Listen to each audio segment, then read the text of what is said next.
Warahmatullahi wabarakatuh. Alhamdulillah wassalatu wassalamu ala Rasulillah wa ala alihi wa sahbihi wa man tabi'ahu wa wala. Tersambung tuan rahimakumullah, muka surat 64.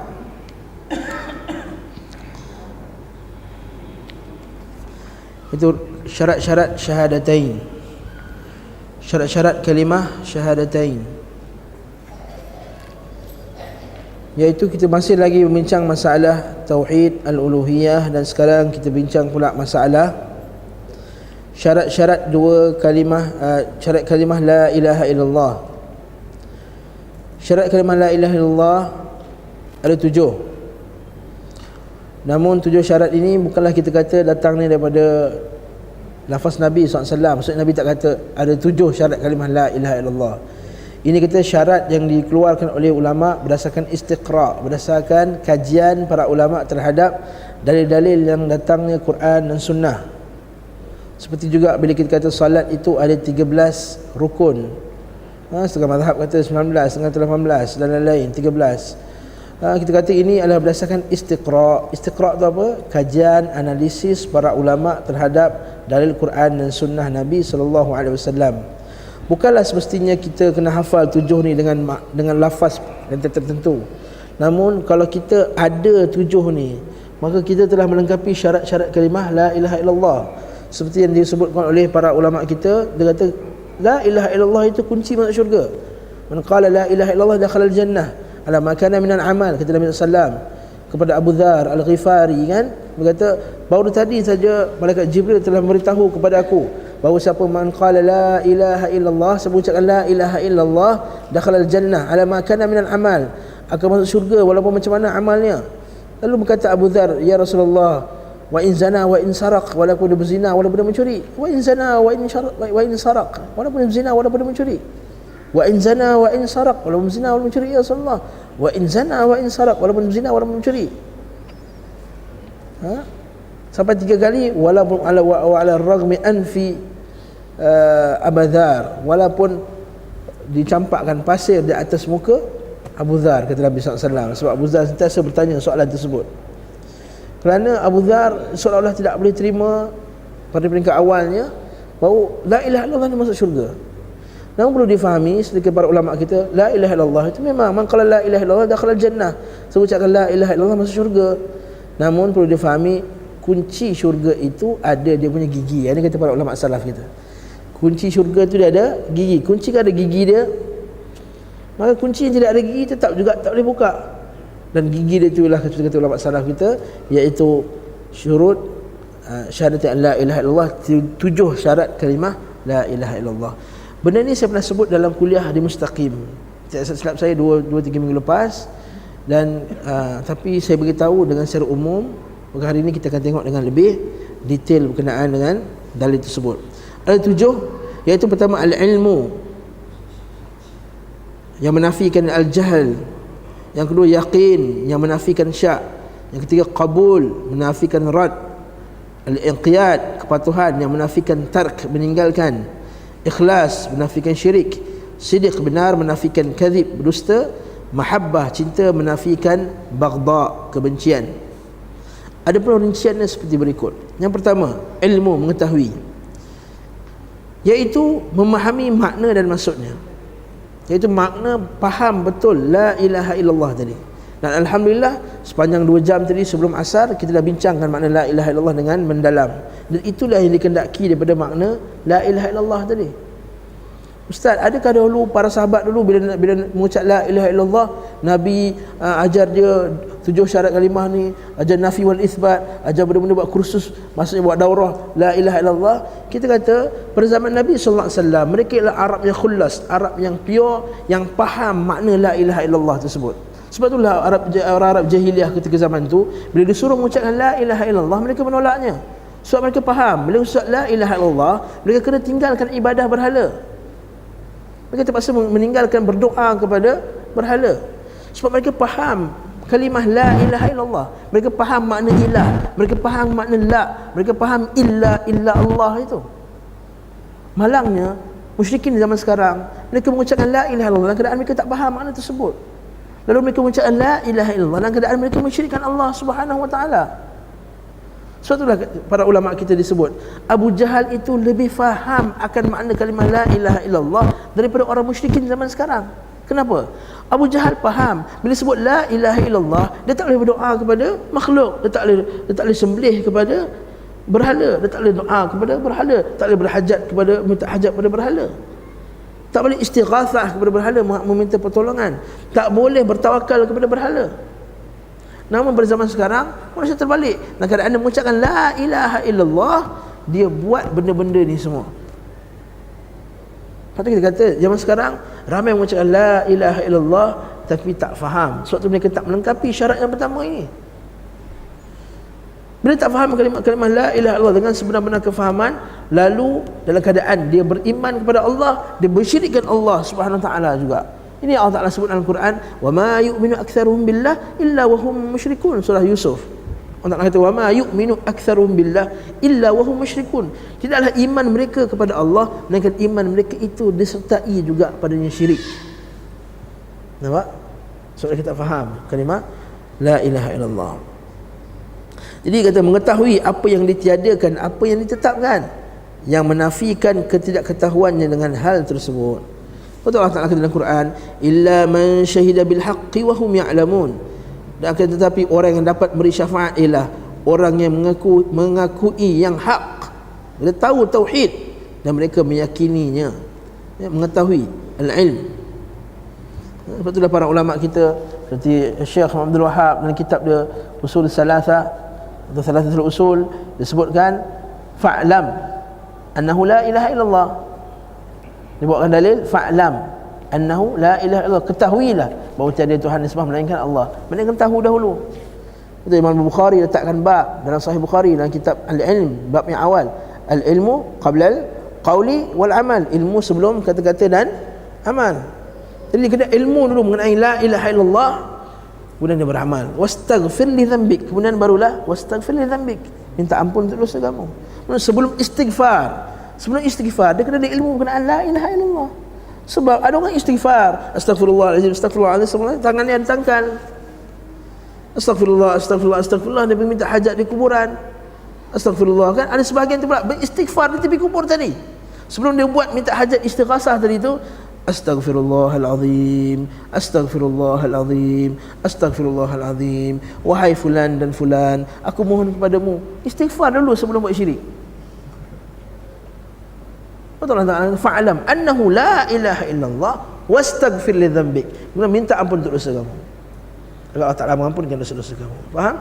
Jadi ini syarat yang pertama, mesti faham kalimah la ilaha illallah. Kalau tak faham, rujuk balik bab-bab yang sebelum ni, iaitu kalimah la ilaha illallah, rukunnya an-nafi wal itsbat, dan makna ilah dan makna ibadah. Itu penting.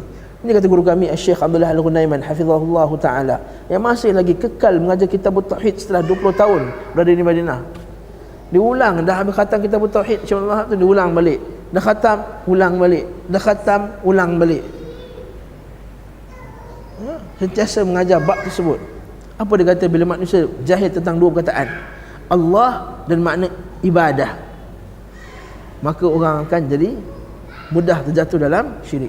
Pertama, dia tak faham makna Allah, dan termasuk juga makna Allah tadi makna ilah. Tadi ilah tadi kan yang disembah. Yang kedua makna ibadah. Pertama, makna ibadah dia tak faham. Dia anggap doa itu bukan ibadah. Jadi mereka berdoa kepada makhluk dengan harapan bahawa itu bukan ibadah. Ini muamalah je Ustaz, ini hanyalah perbuatan adat dan lain-lain. Yang kedua makna Allah. Allah itu dia perkataan ilah, al-ma'luh, alif lam tambah ilah, lalu dibuangkan alif tadi jadi Allah. Betul Allah Ta'ala sebut dalam Quran dan surah Al-An'am, wa huwallahu fis samawati wa fil ard, dan dialah Allah di langit dan di bumi. Setengah orang dia baca ayat tu dia silap faham. Dia kata Allah Ta'ala di langit dan di bumi. Sebab Allah Ta'ala sebut dalam Quran apa?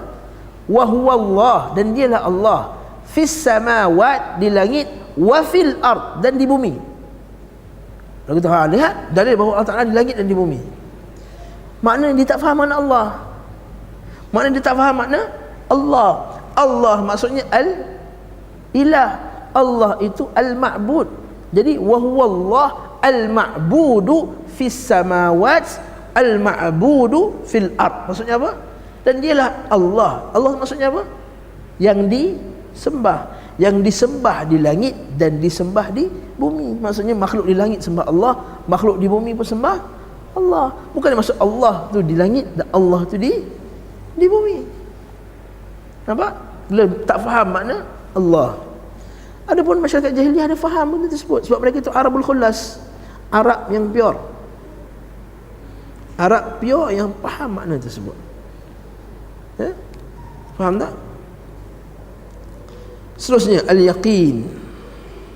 Yaqin iaitu orang yang mengikrarkannya harus meyakini kandungan tersebut, iaitu dia tidak ragu.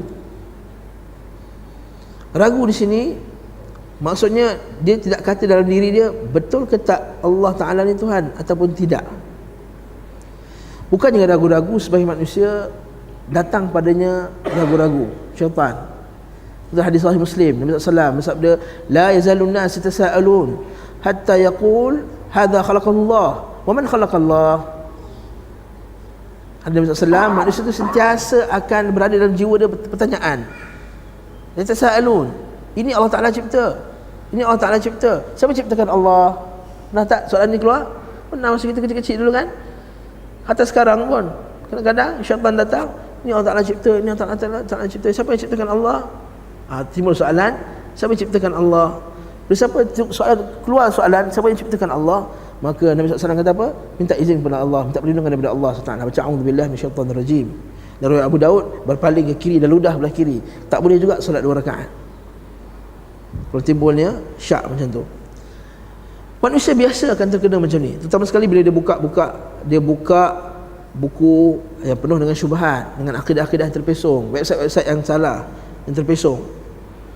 Namun yang dikatakan pada ini adalah syak di sini ialah pada dalam jiwa dia ragu-ragu sendiri kepada kebenaran Islam itu, asal la ilaha illallah tadi itu. Biasakan dengan orang ada ragu-ragu pada sebahagian hukum-hukum Islam. Contohnya, macam orang tanya, betul ke Ustaz perempuan ni dapat separuh je lelaki? Nampak macam tak okey ya? Jumpa belajar. Yang ni tak termasuk dalam yang dikatakan irtabat qulubuhum, orang yang hati mereka ragu-ragu. Yang hati mereka ragu-ragu ni adalah seperti orang nifaq. Mereka masih lagi 50-50. Seperti Umair kan, yang ya Aba Umair wa ma fa'ala an-Nughair, ya hadis Abu Umair tu. Abu Umair ada pakcik. Pakcik dia ni yang jaga dia Muslim.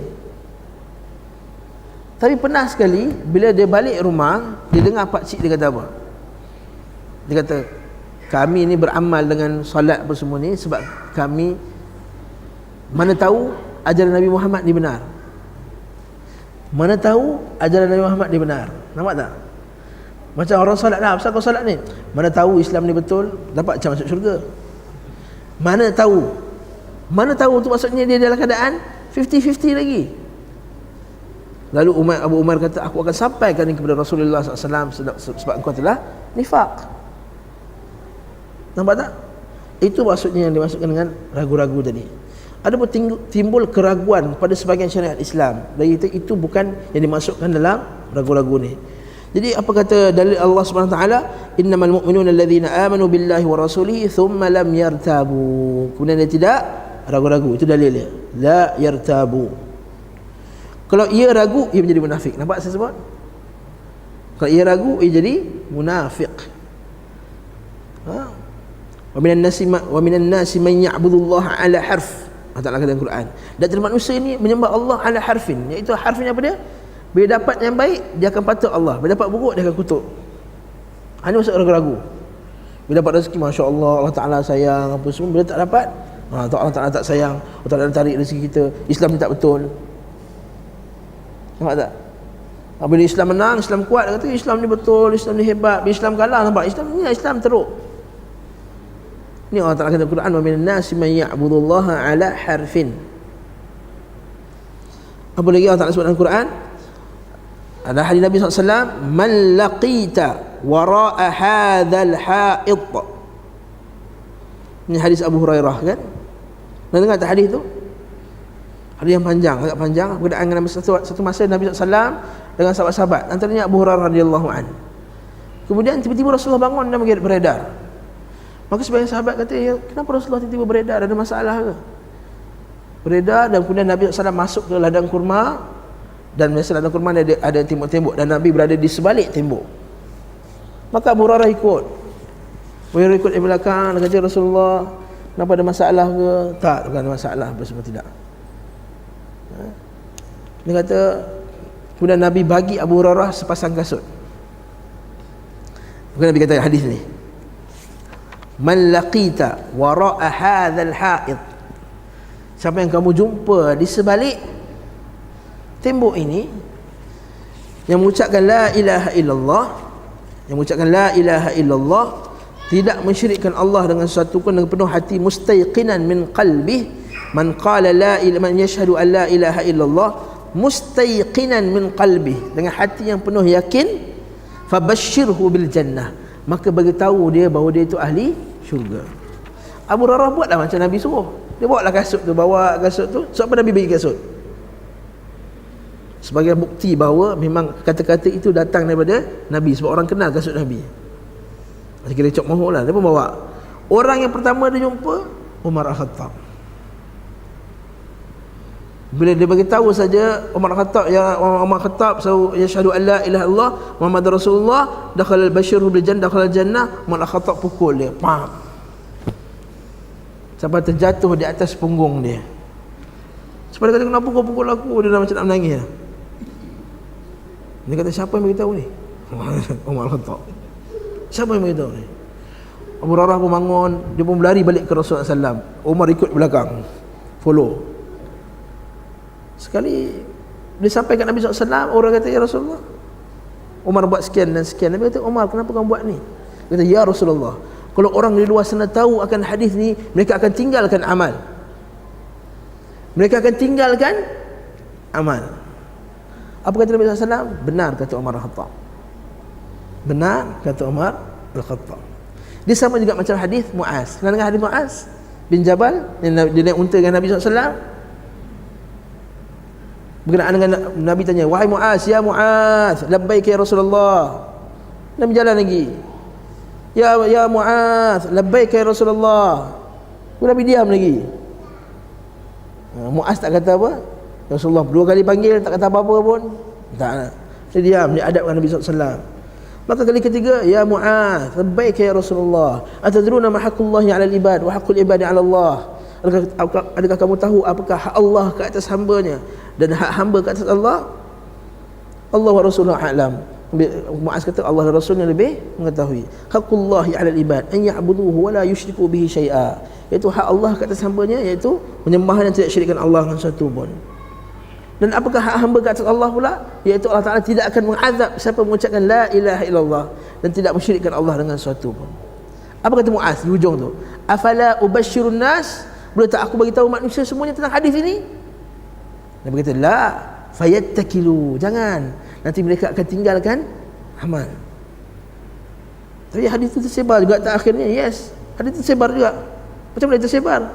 Iaitu Muaz takut merahsiakan ilmu daripada Nabi sallallahu alaihi wasallam yang Allah Taala sebut dalam surah Al-Baqarah, innal ladzina yaktumuna ma anzalna minal bayyinati wal huda min ba'di ma bayyanahu lin-nasi fil kitab ulaika yal'anuhumullah wa yal'anuhumul la'inun. Maksudnya orang yang mendiamkan, merahsiakan ilmu Allah Subhanahu wa taala yang telah terangkan dalam kitab dan hadis Nabi sallallahu alaihi wasallam, maka mereka akan mendapat laknat Allah, malaikat dan semua manusia. Maka disebabkan itu dia beritahu juga hadis tersebut. Poin saya nak bawa adalah di hujung tadi, iaitu sama juga macam hadis dari kisah Abu Hurairah tadi, iaitu Nabi pada peringkat awal Nabi tak kasih menyebarkan hadis tadi kerana takut manusia akan meninggalkan amal. Takut manusia akan meninggalkan amal. Tapi poin di kat sini adalah mustayqinan min qalbi. Dia kena yakin betul-betul dalam hatinya. Faham tak? Syarat kedua al-yaqin. Syarat kedua yaqin. Yang berlawan dengan syak. Yakin lawannya syak. Seperti Nabi SAW dalam hadis lain, Nabi kata, asyhadu an la ilaha illallah wa anni rasulullah.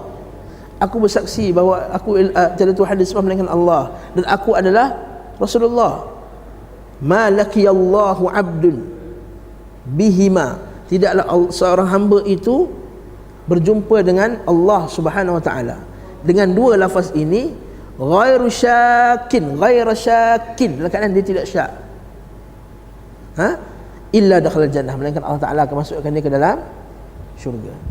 Jadi kena, tak boleh ada syak, tak boleh 50-50 terhadap Islam ini. Dia kena betul-betul yakin. Soalan yang biasa bawa ialah, ustaz, macam mana dapat yakin? Yakin datang dengan dua benda, iaitu dengan al-ilmu nafi' wal amal salih. Yakin, keyakinan kita kepada Allah SWT, iman kita kepada Allah akan bertambah dengan dua perkara, al-ilmu nafi' dan amal salih. Dia kena belajar, dia kena ilmu, dia kena tahu dalil, dan dia kena melihat ayat-ayat saya sebut tadi, ayatul kauniyah wa ayatul quraniyah. Dia kena tengok dua-dua jenis ayat. Ayatul kauniyah iaitu tanda-tanda kebesaran Allah, tapi tak cukup, dia juga perlu melihat kepada ayatul quraniyah. Dia perlu juga melihat kepada ayat Quran dan hadis Nabi sallallahu alaihi wasallam. Lepas tu kena mengaji.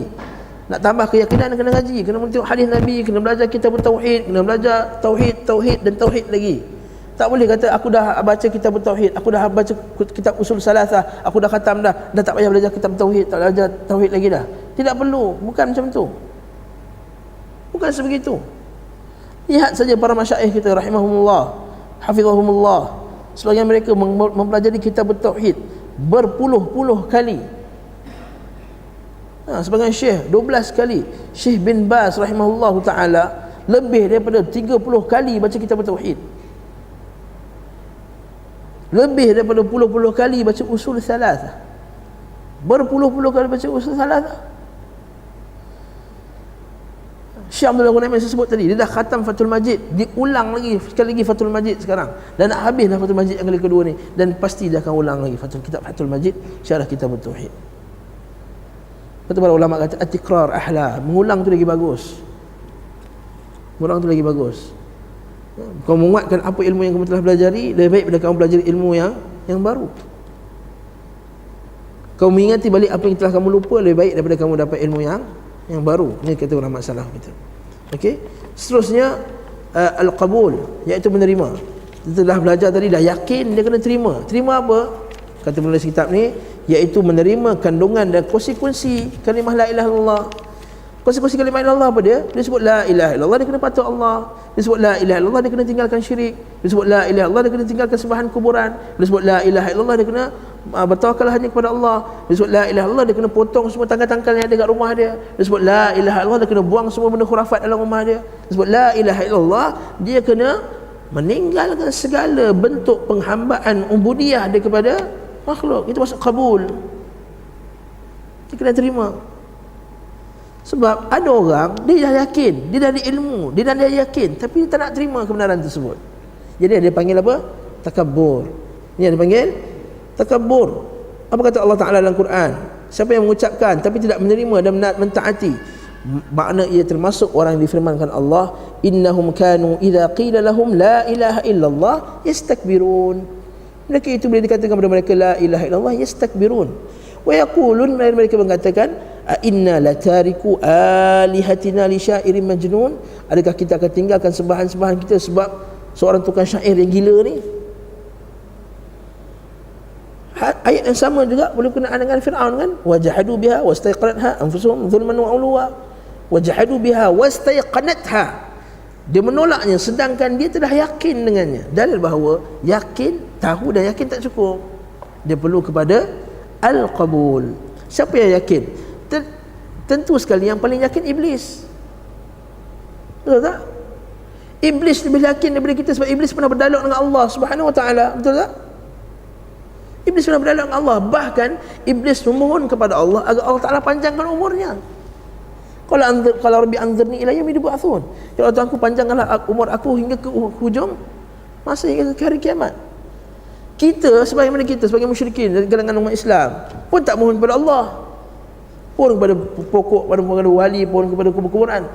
Iblis lagi hebat, dia mohon kepada Allah semoga Allah Ta'ala panjangkan umur dia. Dia berdoa kepada Allah, tapi dia bermanfaat tak? Tidak bermanfaat. Walaupun dia mempunyai keyakinan yang lebih tinggi, dia pernah jumpa Allah Ta'ala, tapi dia tidak menerima, tidak ada padanya al-qabul, maka tak boleh ditolak. Lepas tu dalam Islam, bila ucap la ilaha illallah, bila kita kata tak boleh kahwin dengan orang yang bukan Islam bagi wanita, walaupun ahli kitab, tak boleh.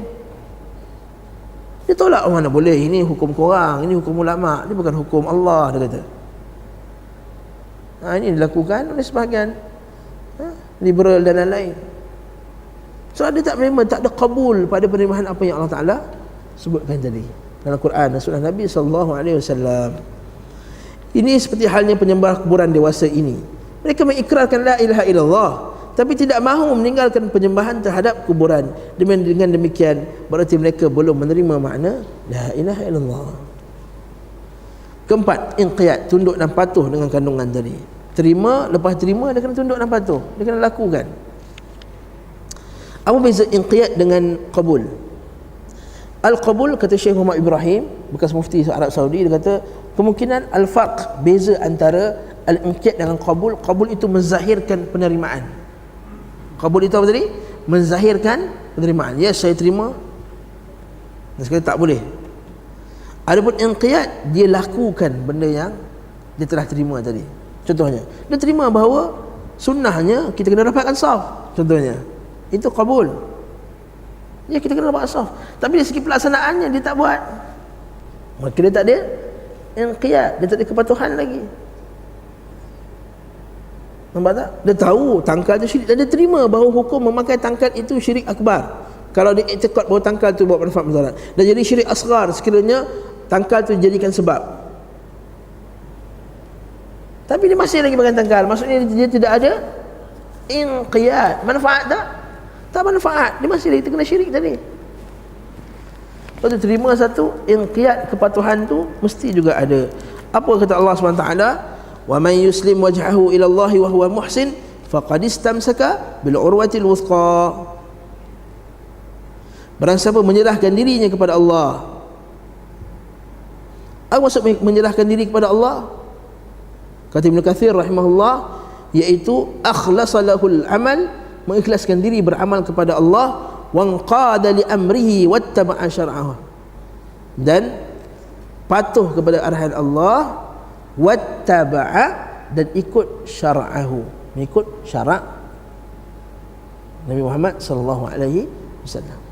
Itu maksud menyerahkan diri kepada Allah. Apa maksud menyerahkan diri kepada Allah? Ikhlaskan amal, patuh pada perintahnya, dan ikut syariatnya. Tiga. Jadi kita kena faham maksud menyerah diri. Bukan menyerah diri begitu saja, bukan. Kata kita perlu menyerah diri kepada Allah. Menyerah diri macam mana? Menyerah diri ialah dengan mengikhlaskan amal dan patuh pada perintah Allah. Sedang dia orang yang berbuat kebaikan, maka sesungguhnya ia telah berpegang kepada buhul tali yang kokoh. Apa maksud tali buhul tali yang kokoh? La ilaha illallah. Kata Ibn Abbas dalam kitab tafsir Ibn Jarir At-Tabari, iaitu urwatil wuthqa, tali yang kuat itu adalah la ilaha illallah. Jadi maksud dia apa? Inqiyad, kepatuhan itu adalah syarat, salah satu syarat kalimah la ilaha illallah. Yang kelima, jujur, iaitu mengucapkan kalimah ini dan hatinya juga membenarkannya. Bukannya nifaq. Jujur lawannya nifaq ataupun kadzib, dusta. Iaitu depan dia kata dia mengucapkan la ilaha illallah, dalam hatinya dia benci, tak boleh. Dia benci kalimah la ilaha illallah. Manakala lisannya mengucapkannya tapi hatinya mendustakannya, maka ini adalah munafiq. Seperti kata Allah Ta'ala, wa minan nasi man yaqulu amanna billahi wal yawmil akhir wa ma hum bimu'minin. Ada yang kata kami beriman kepada Allah dan hari akhirat, sedangkan mereka tidak beriman kepada Allah dan hari akhirat. Yukhadi'un Allah, mereka cuba mendustakan Allah. Walladzina amanu, dan orang yang beriman, wa ma yakhda'una illa anfusahum wa ma yash'urun, dan mereka itu tidaklah menipu melainkan mereka menipu diri mereka sendiri. Sebab apa? Kalau mereka tipu, bukan yang kena azab tu Allah dan Rasulnya yang kena azab, yang kena azab tu diri dia sendiri. Maka dia telah menipu diri dia sendiri. Itu as-sidq. Lepas tak boleh, ada setengah orang dia menzahirkan saya nak Islam, nak Islam, nak Islam, tapi dalam hatinya dia benci Islam sebenarnya. Dalam hati kita nak buat hukum Islam, dalam hati dia kata, tak, hukum Islam ni mengarut, hukum Islam ni barbarik, hukum Islam ni menyebabkan ekonomi jatuh, hukum Islam ni akan menyebabkan sekian dan sekian dan sekian. Itu maksudnya luar dia mengucapkan dengan bohong, dusta. Jadi tidak ada sidq padanya. Seterusnya yang keenam, al-ikhlas, iaitu membersihkan amal daripada debu-debu syirik. Bukan dengan kekotoran syirik, dengan debu syirik pun tak boleh. Dengan jalan tidak bermaksud untuk mendapatkan isi dunia, iaitu mengucapkan la ilaha illallah bukan maksud nak dapat dunia. Seperti sebagian orang munafik kan, orang munafik ucapkan la ilaha illallah sebab nak ganjaran apa? Harta rampasan perang. Dia ucapkan la ilaha illallah sebab nak selamat daripada dihukum oleh Rasulullah SAW, diperangi oleh Rasulullah SAW. Dia ucapkan la ilaha illallah sebab nak menutup nifak dalam jiwa dia. Jadi mereka mengucapkannya dengan penuh dusta, penuh syirik kepada Allah. Tadi dusta, sekarang penuh syirik kepada Allah. Betul Allah Ta'ala kata dalam Quran, Nabi SAW sebut dalam hadis, fa inna Allah harrama 'alan nar. Allah Ta'ala haram ke atas api neraka man qala la ilaha illallah, mengucapkan la ilaha illallah yabtaghi bidzalika wajh Allah. Dia mencari dengan kalimah la ilaha illallah ini keridaan Allah. Jadi kalau orang ucap la ilaha illallah mencari keridaan Allah, dia pasti akan tinggalkan semua yang Allah Ta'ala suruh tinggalkan. Yang ketujuh, last sekali, mahabbah. Mahabbah maksudnya apa? Mencintai kalimah ini dengan isinya. Itu kita kena cintakan kalimah la ilaha illallah. Tapi orang tanya, ustaz, macam mana cinta kalimah la ilaha illallah? Macam mana cinta kalimah macam mana? Kita kena perlu ingat bahawa kalimah la ilaha illallah lah yang telah menyelamatkan kita daripada syirik. Kalimah la ilaha illallah lah yang telah menyebabkan kita ini Islam. Kalimah la ilaha illallah telah menyelamatkan kita daripada kita ini dimasukkan ke dalam api neraka. Kalimah la ilaha illallah ni lah yang menyebabkan kita hari ini kita salat dekat ni kat dalam masjid ini. Kalimah la ilaha illallah inilah Allah Ta'ala telah menurunkan Rasul. Kalimah la ilaha illallah inilah Allah Ta'ala telah jadikan Al-Quran dan Sunnah sebagai panduan kita. Takkah itu cukup untuk menimbulkan kita kasih sayang kepada kalimah la ilaha illallah?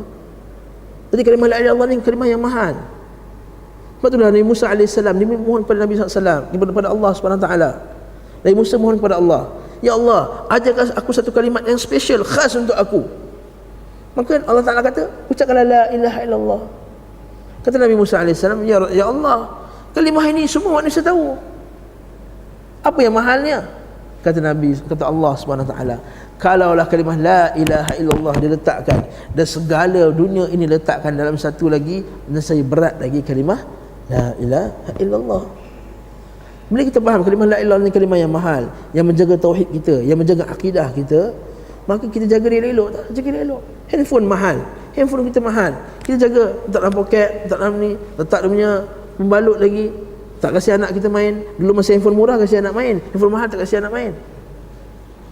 Kereta kita mahal, macam mana kita jaga?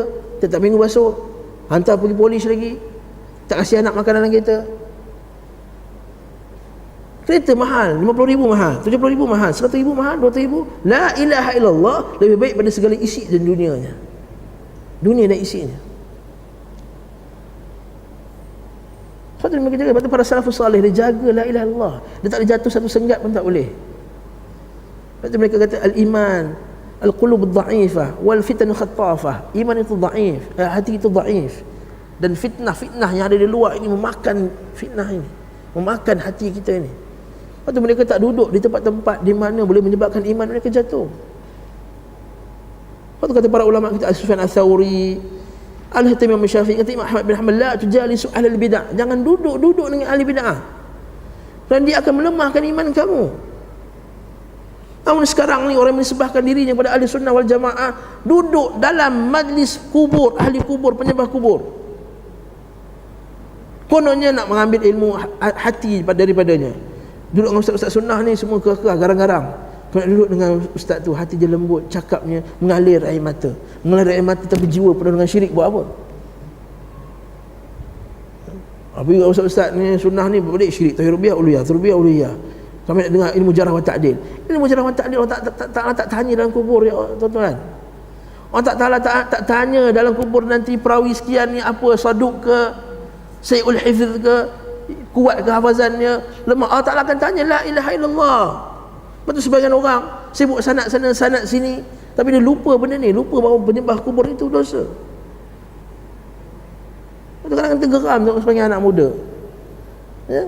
Semangat dia kononnya semangat insaf, di istilah sebagai insaf tu apa dia? Semangat kononnya bersifat objektif.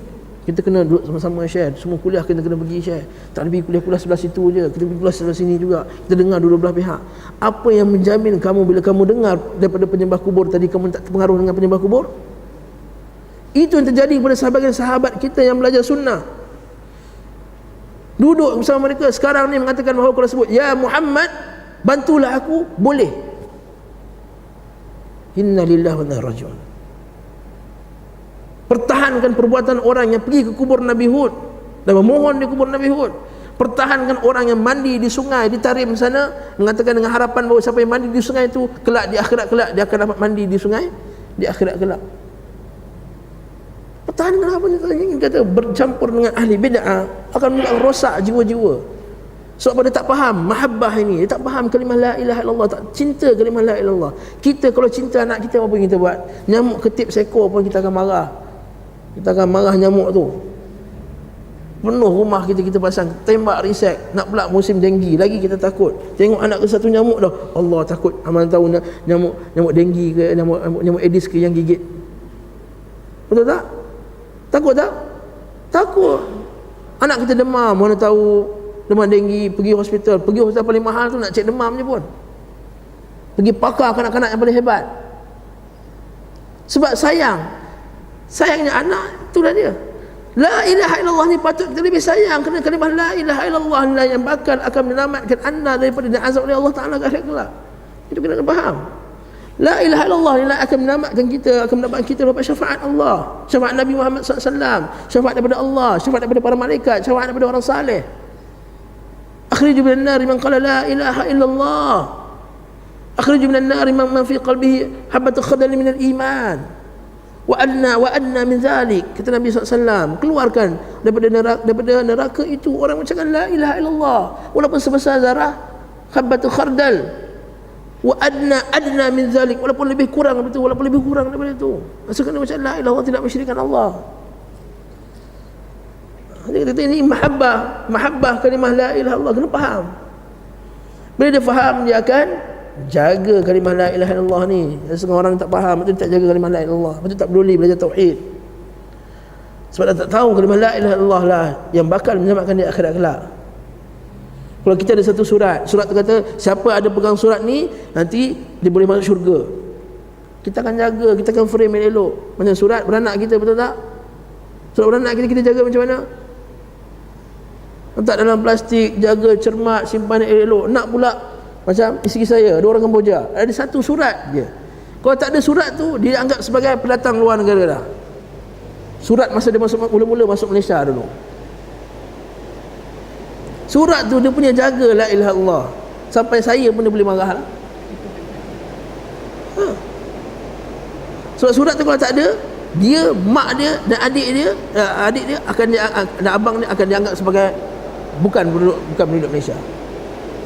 Macam ni dia jaga. Satu surat. Kalau tak duduk Malaysia, boleh duduk Cambodia, bumi lain. Ini kalau tidak ada la ilaha illallah, duduk bumi mana nak duduk? Ini kita kata faham mana kalimah la ilaha illallah. Mahabbah kalimah la ilaha illallah. Ini syarat yang ketujuh ni, syarat yang besar sebenarnya. Bila faham mahabbah la ilaha illallah, dia akan mahabbah ahli la ilaha illallah. Dia akan jadi mahabbah ahli la ilaha illallah. Faham tak? Maksudnya dia akan cinta orang mengucapkan la ilaha illallah. Dan seterusnya dia akan membenci orang yang membenci kalimah la ilaha illallah. Nampak? Bila orang tu membenci kalimah la ilaha illallah, ada orang membenci kalimah la ilaha illallah, kita akan benci dia. Ini Allah Ta'ala sebut dalam Quran, wa minan nasi may yattakhidhu min dunillahi andadan yuhibbunahum ka hubbillah walladzina amanu ashaddu hubban lillah. Dan di antara manusia itu ada orang yang menyembah tandingan selain Allah, mereka mencintainya sebagaimana mereka mencintai Allah. Adapun orang yang beriman sangat cinta kepada Allah. Maka ahli tauhid mencintai Allah dengan cinta yang tulus bersih. Saya pegang. Sedangkan ahli syirik mencintai Allah Subhanahu wa taala dan mencintai yang lainnya. Hal ini sangat bertentangan dengan isi kandungan la ilaha illallah. Jadi syarat kalimah la ilaha illallah sangat penting. Yang pertama apa tadi? Al-ilm. Yang kedua al-yaqin. Yang ketiga al-qabul. Yang keempat al-inqiyad. Yang kelima as-sidq, benar. Yang keenam al-ikhlas. Yang ketujuh al-mahabbah. Memanglah bukan, kita tak wajib hafal pun. Bukan macam sifat 20. Orang kata tak hafal sifat 20 tak Islam dia, bukan. Tapi kita kena ada 7 ni, walaupun tak hafal. Walaupun tak hafal dalil. Kata Syekh Abdul Razak Al-Badar bila disyarahkan kalimah ni, dia kata bukanlah semestinya kita kena hafal dalil. Tidak. Yang penting amal daripadanya yang penting, yang 7 ni. Mungkin seorang tu tak hafal dalilnya. Tidak ada makna kalau orang hafal dalil maksud dia lebih kuat akidahnya, tak semestinya. Jadi orang yang inqiyad, orang yang qabul, orang yang inqiyad, orang yang benar ikhlasnya, orang yang benar sidiknya kepada Allah SWT, mahabbahnya benar kepada kalimah la ilaha illallah, maka dialah orang yang betul-betul berpegang al-urwatil wuthqa. Faham? Itu kalimah ni.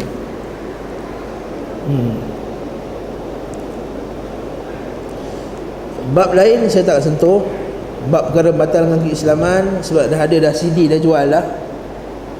Abu Talha ada jual CD perkara-perkara pembatal keislaman oleh Ustaz Aziz Sobri. Boleh dengar kat rumah.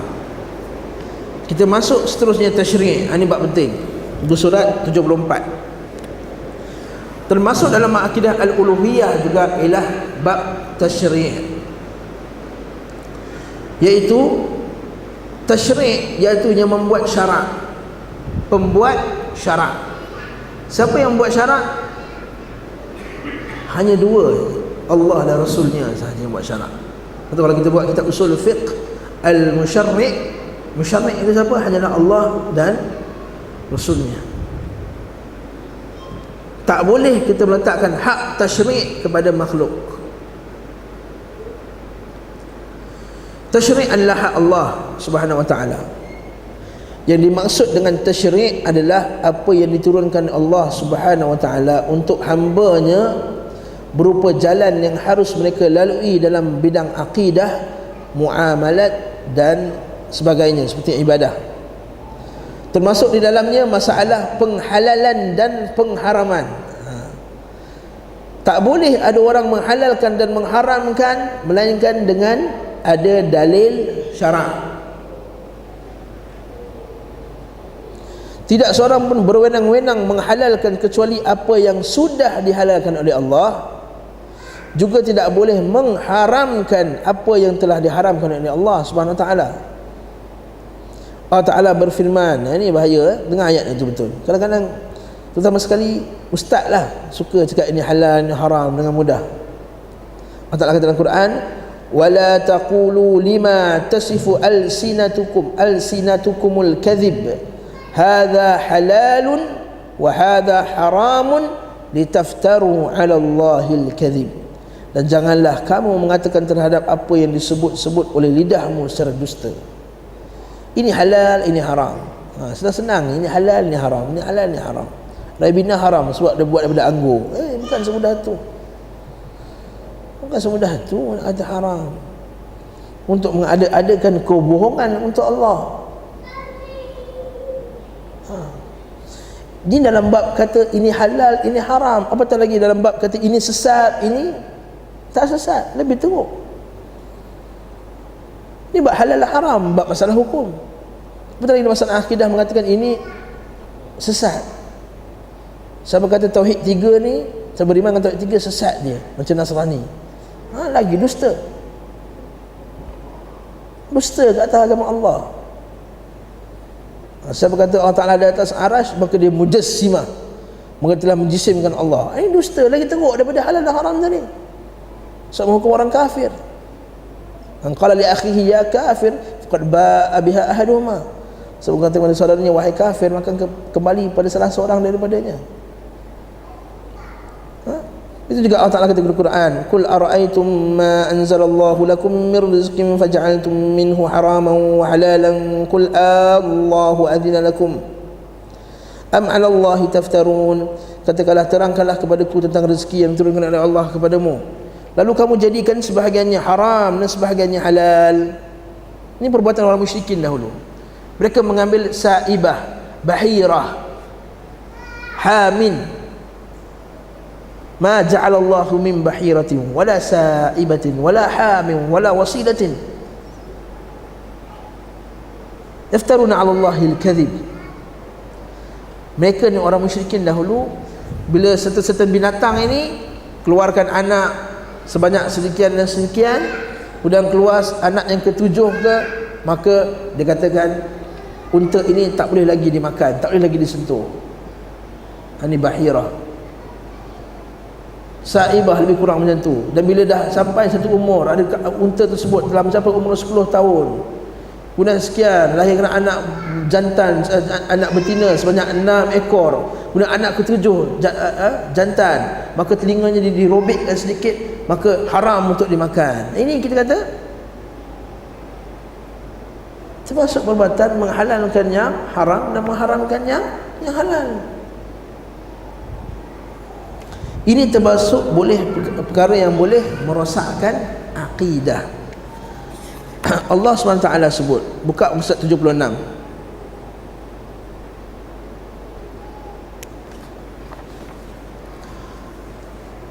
Allah Ta'ala berfirman, ittakhadhu ahbarahum wa ruhbanahum arbaban min dunillah wal masih ibn maryam wama umiru illa liya'budu ilahan wahida la ilaha illahu subhanahu amma yushrikun.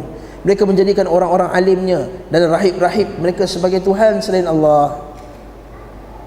Nampak tak? Mereka menjadikan rahib tu sebagai Tuhan. Maksudnya macam mana? Dan juga mempertuhankan Al-Masih putera Maryam, padahal mereka hanya disuruh menyembah Allah yang Maha Esa. Tidak ada Tuhan yang berhak disembah selain Dia. Maha suci Allah daripada apa yang mereka persekutukan. Ketika Adi bin Hatim radhiyallahu anhu mendengar ayat ni, dia berkata, "Ya Rasulullah, kami tak pernah sembah kami punya padri-padri." Maka Rasulullah SAW berkata kepadanya, "Bukankah mereka menghalalkan apa yang Allah haramkan?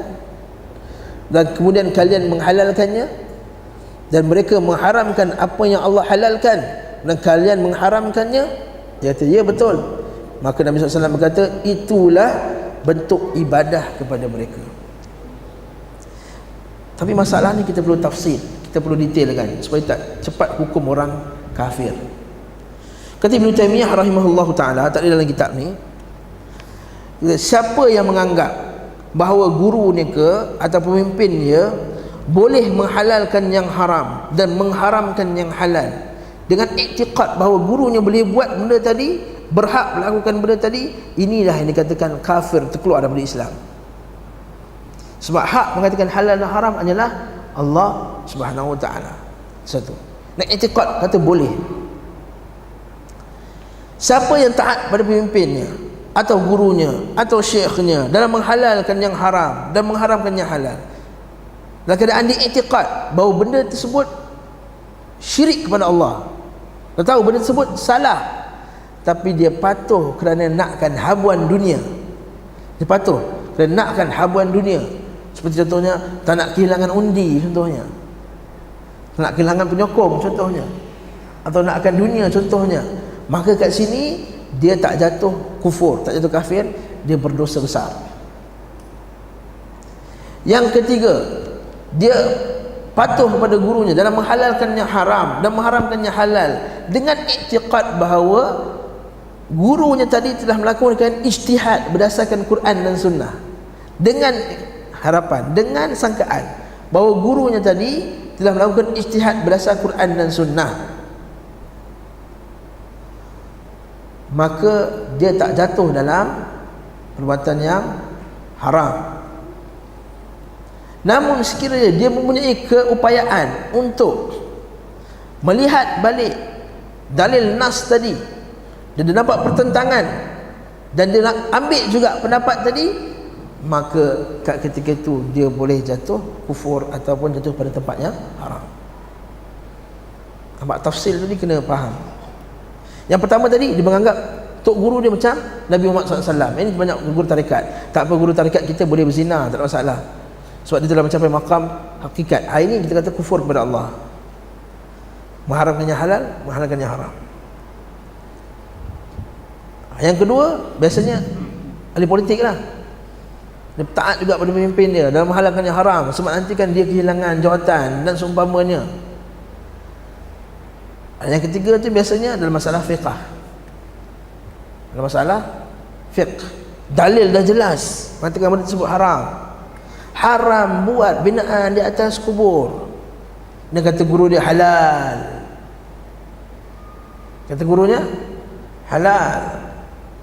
Kalau gurunya datang dia kata halal tadi kerana ada takwil kepada sebahagian dalil, ada takwil kepada sebahagian dalil, maka kita tak hukum lagi dia kufur kepada Allah, dia tersilap.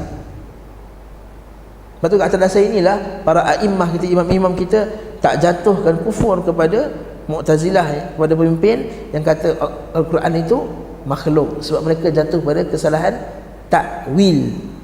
Mereka silap faham terhadap ayat-ayat Quran dan hadis Nabi sallallahu alaihi wasallam. Nampak? Yang buat binaan atas kubur contohnya. Jadi kat sini kena detail. Tapi yang pertama tadi confirm. Dari kebanyakannya orang musyrikin di kalangan zaman moden ini, mereka katakan, guru aku boleh buat apa saja sebab dia telah mencapai makam hakikat. Guru aku boleh tidak bersolat, nampak tak? Menghalalkan yang haram. Meninggalkan solat hukumnya haram. Menghalalkan perbuatan meninggalkan solat hukumnya kufur. Sebagaimana menghalalkan perbuatan meninggalkan solat hukumnya kufur. Sebab meninggalkan solat hukumnya haram. Sebab itu antara perkara yang menyebabkan murtad adalah menghalalkan yang haram, mengharamkan yang halal. Betul, kalau kita baca kitab-kitab fiqhiyah, para ulama kita menghuraikan, seorang wanita dia haid, kemudian dia kata dalam haid pun aku nak solat juga. Al-Quran dan Sunnah kata tak boleh. Suka hati akulah, bagi aku perempuan haid halal untuk solat. Kafir dia walaupun dia nak solat. Nampak tak? Masalah tersebut macam masalah tak logik sebenarnya. Tapi nak ceritakan betapa teruknya bab menghalalkan haram. Walaupun dia menghalalkan perbuatan solat untuk perempuan yang haid, itu menjadi kufur. Bukan dia suruh pergi mencuri ke apa, tidak, suruh solat. Kufur. Sebab jelas menghalalkan yang haram, mengharamkan yang halal. Sebab hakut tasyri', hak menghalalkan dan mengharamkan hanyalah Allah Subhanahu wa taala. Jadi bila taat seseorang dalam bab menghalalkan yang haram dan mengharamkan yang halal, itu termasuk penyembahan kepada makhluk. Sebab apa? Allah Taala sebut tadi dalam Quran, ala lahul khalqu wal amru. Milik Allah lah al-khalqu, penciptaan, wal amru, urusan menghalalkan, mengharamkan, meletakkan hukum.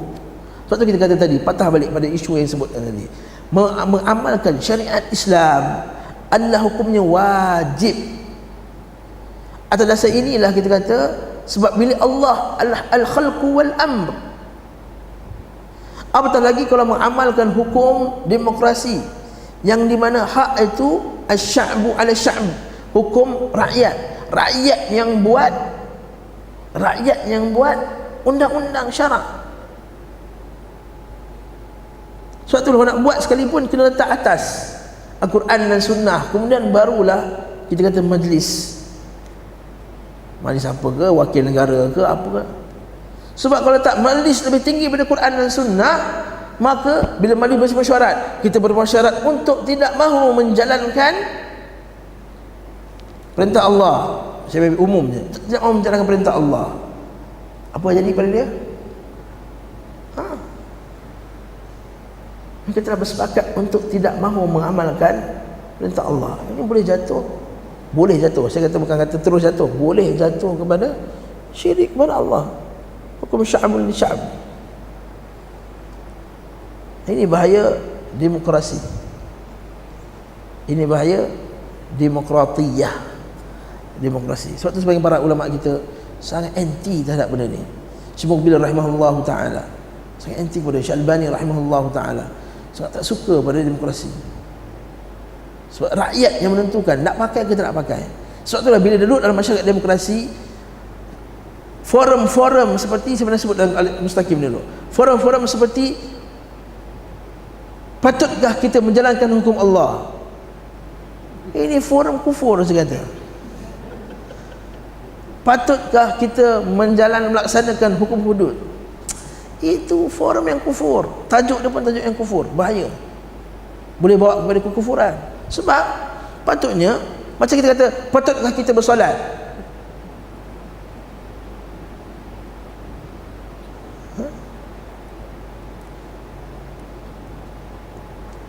forum untuk mempertikaikan hukum Allah. Lalu dalam seminar, dalam forum tersebut adalah sebagai tak boleh pegang hukum Allah, nanti kan jadi zalim. Tak boleh pegang hukum Allah, nanti jadi macam Nigeria. Hukum Allah jadi macam Nigeria, nanti jadi Saudi. Kita tengok, kalau kita buat ni hukum Allah, dia jadi macam Nigeria, nampak? Teruk. Buat macam Pakistan, buat teruk. Kita kenapa rujuk negara tersebut? Rujuk negara yang telah mengamalkannya setiap beratus tahun dahulu. Bumi diperintah dengan hukum Islam selama beratus-ratus tahun, ratusan tahun. Tak pernah pun satu orang pun hak asasi manusia kata hukum Islam tak adil zaman tu. Ada tak tulisan? Kalau ada sila bawa. Uthmaniyah merintah 700 tahun atau 500 tahun. Tak pernahlah satu artikel ke tulisan daripada orang-orang kafir pada zaman tersebut mengatakan bahawa hukuman ini tidak relevan. Ayat akhir ni baru 10-20 tahun yang ditulis oleh anak min bani jildatina, min bani jildatina wa hum minna wa min bani jildatina, kata Nabi SAW, orang yang akan melawan balik Islam ni daripada kita, wa min bani jildatina, daripada orang yang kulit macam kita juga. Yang lawannya nama Muslim, nama dia Zainah Anwar contohnya tidak merujuk pada yang hidup ataupun yang mati. Zainah Anwar bukan nama sebenar. Membuat forum mengulang kenyataan yang jelas menentang hukum Allah. Ini kata hukum Syam di Syam tidak patut. Ini kata forum patutnya bertajuk bagaimana menjalankan hukum Allah. Kaedah terbaik menjalankan hukum Allah di Malaysia. Kaedah-kaedah menjalankan hukum Allah menyebabkan masyarakat tidak akan dizalimi. Itu patut dijalankan, itu patut diucapkan. Akhirnya apa jadi? Bila orang Islam tak faham masalah ini, bila orang kafir mengucapkan kata-kata kita tak setuju dengan hukum Islam secara terang-terangan, tak ada sensitiviti langsung orang nak keluar, nak marah orang tersebut, kafir tersebut. Tak kisahlah parti mana pun. Tuan-tuan, ini hakut tasyrik, ini masalah akidah. Ini bukan masalah kecil. Sebab masalah, kalau dia ada masalah pada rububiyah, dia ada masalah pada tasyrik. Sebab apa? Orang tak percaya pada hukum Allah, mesti dia ada masalah pada rububiyah dia. Dia tak percaya Allah Ta'ala yang mencipta alam, mentadbir alam, yang melihara alam. Jadi dia telah meletakkan hukum yang terbaik untuk alam ini. Dan dia ada efek juga dalam tauhid al-asma' wa sifat. Pada masalah Allah Ta'ala al-alim, al-hakim, al-khabir, al-hakam, al-adlu. Ya? Wallahu ta'ala a'lam bis-shawab. Rahimakumullahu jami'an. Kita lompat terus jauh syarat penerima ibadah tak apa. Jauh lompat sampai tauhid asma' wa sifat. Okey, tauhid asma' wa sifat. Sebab yang sebelum ni pilar ibadah itu semua insya-Allah Ustaz kita akan jelaskan. Tauhid al-asma' wa sifat. Buku surat 99 538 dah. Boleh. Iaitu beriman kepada nama-nama Allah Subhanahu wa taala dan sifat-sifatnya sebagaimana yang diterangkan dalam Al-Quran dan sunnah Rasulnya sallallahu alaihi wasallam, menurut apa yang pantas di sini layak, menurut yang layak bagi Allah, tanpa takwil, tanpa ta'til, tanpa takyif, tanpa tamthil. Ini kita beriman kepada nama-nama Allah. Iaitu kita beriman dengan nama Allah, semua yang Allah Ta'ala menceritakan tentang dirinya dalam Quran dan Sunnah, dan apa yang Rasulullah SAW sebut dalam hadis Nabi SAW, yang layak baginya tanpa takwil. Maksud takwil apa dia? Sarful lafz min ma'nahu rajih ila al-marjuh, memusingkan lafaz makna suatu perkataan daripada makna yang rajih, makna yang kuat, yang zahir, pada makna yang lemah. Itu maksud takwil. Itu maksud ta'wil. Maksudnya dia mentafsirkan kalimah-kalimah sifat-sifat Allah daripada makna yang zahir, jelas, kepada makna yang lemah, yang tak jelas. Contoh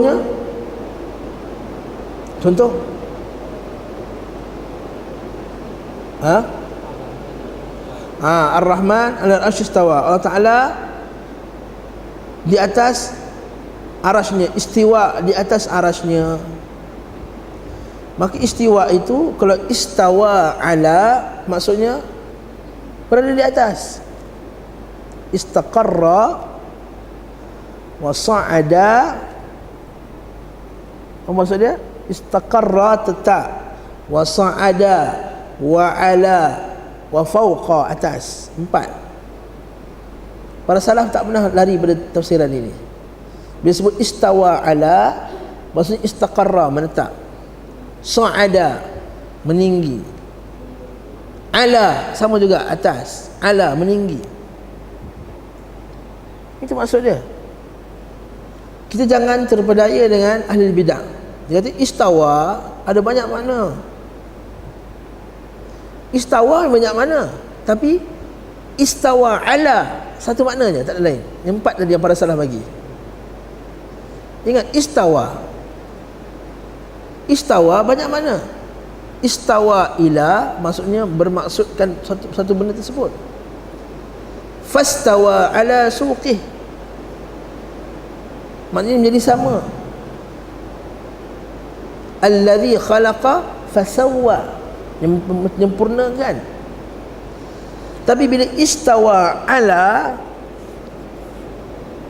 tak lain tak bukan, maksudnya berada di atas. Jadi kalau Allah Ta'ala kata Allah Ta'ala itu istawa ala al-arsh, maksudnya Allah Ta'ala di atas arasy, menetap di atas arasy. Kat sinilah kita kata kalau takwil dia akan ubah maknanya istawa itu dengan maksudnya menguasai, contohnya. Yang kedua, ta'til. Ta'til itu adalah menolak terus nama tersebut.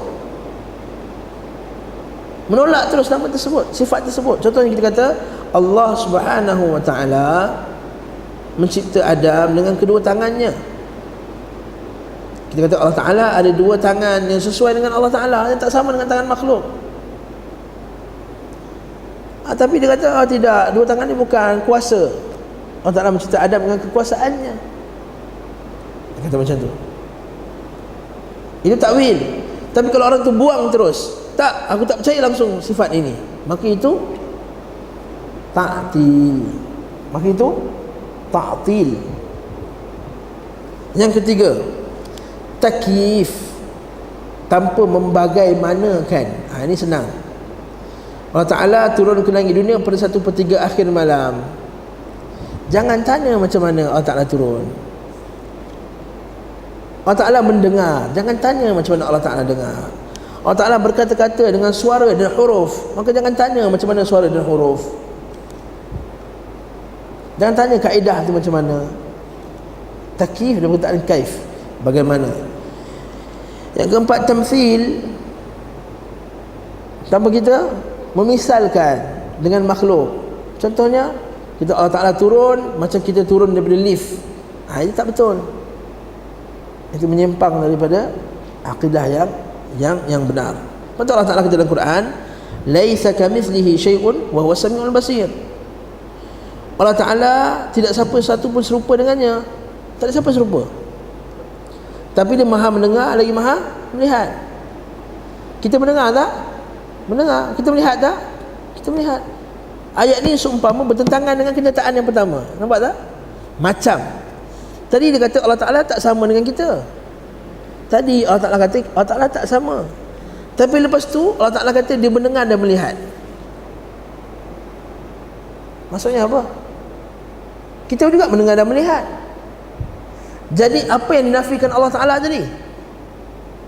Yang Allah Ta'ala nafikan itu adalah persamaan, bukannya sifat tadi. Allah Ta'ala menafikan persamaan. Kalau Allah Ta'ala menafikan langsung 100% manusia dengan Allah, jadi bila Allah Ta'ala kata dia mendengar, dia melihat, maka kita tak boleh mendengar dan tak boleh melihat. Ataupun sebaliknya, bila kita mendengar dan melihat, Allah Ta'ala tak boleh mendengar dan tak boleh melihat. Ini yang berlaku kepada puak Al-Jahmiyah. Dia tolak semua sifat Allah Ta'ala mendengar dan melihat. Dia kata sebab kita ni mendengar dan melihat, maka Allah Ta'ala tak boleh mendengar, tak boleh melihat, tak berkata-kata. Para ulama kita jawab balik, kalau kau kata Allah Ta'ala tak mendengar, tak melihat, itu sifat sempurna ke sifat cacat tu? Sifat cacat. Sebab Allah Ta'ala kata kepada Nabi Musa, berkata kepada kaum dia, kan bila Samiri buatkan lembu kan, fa akhraja lahum ijlan jasadan lahu khuar, maka dia keluarkan ijlan jasadan lahu khuar, dia keluarkan satu anak lembu.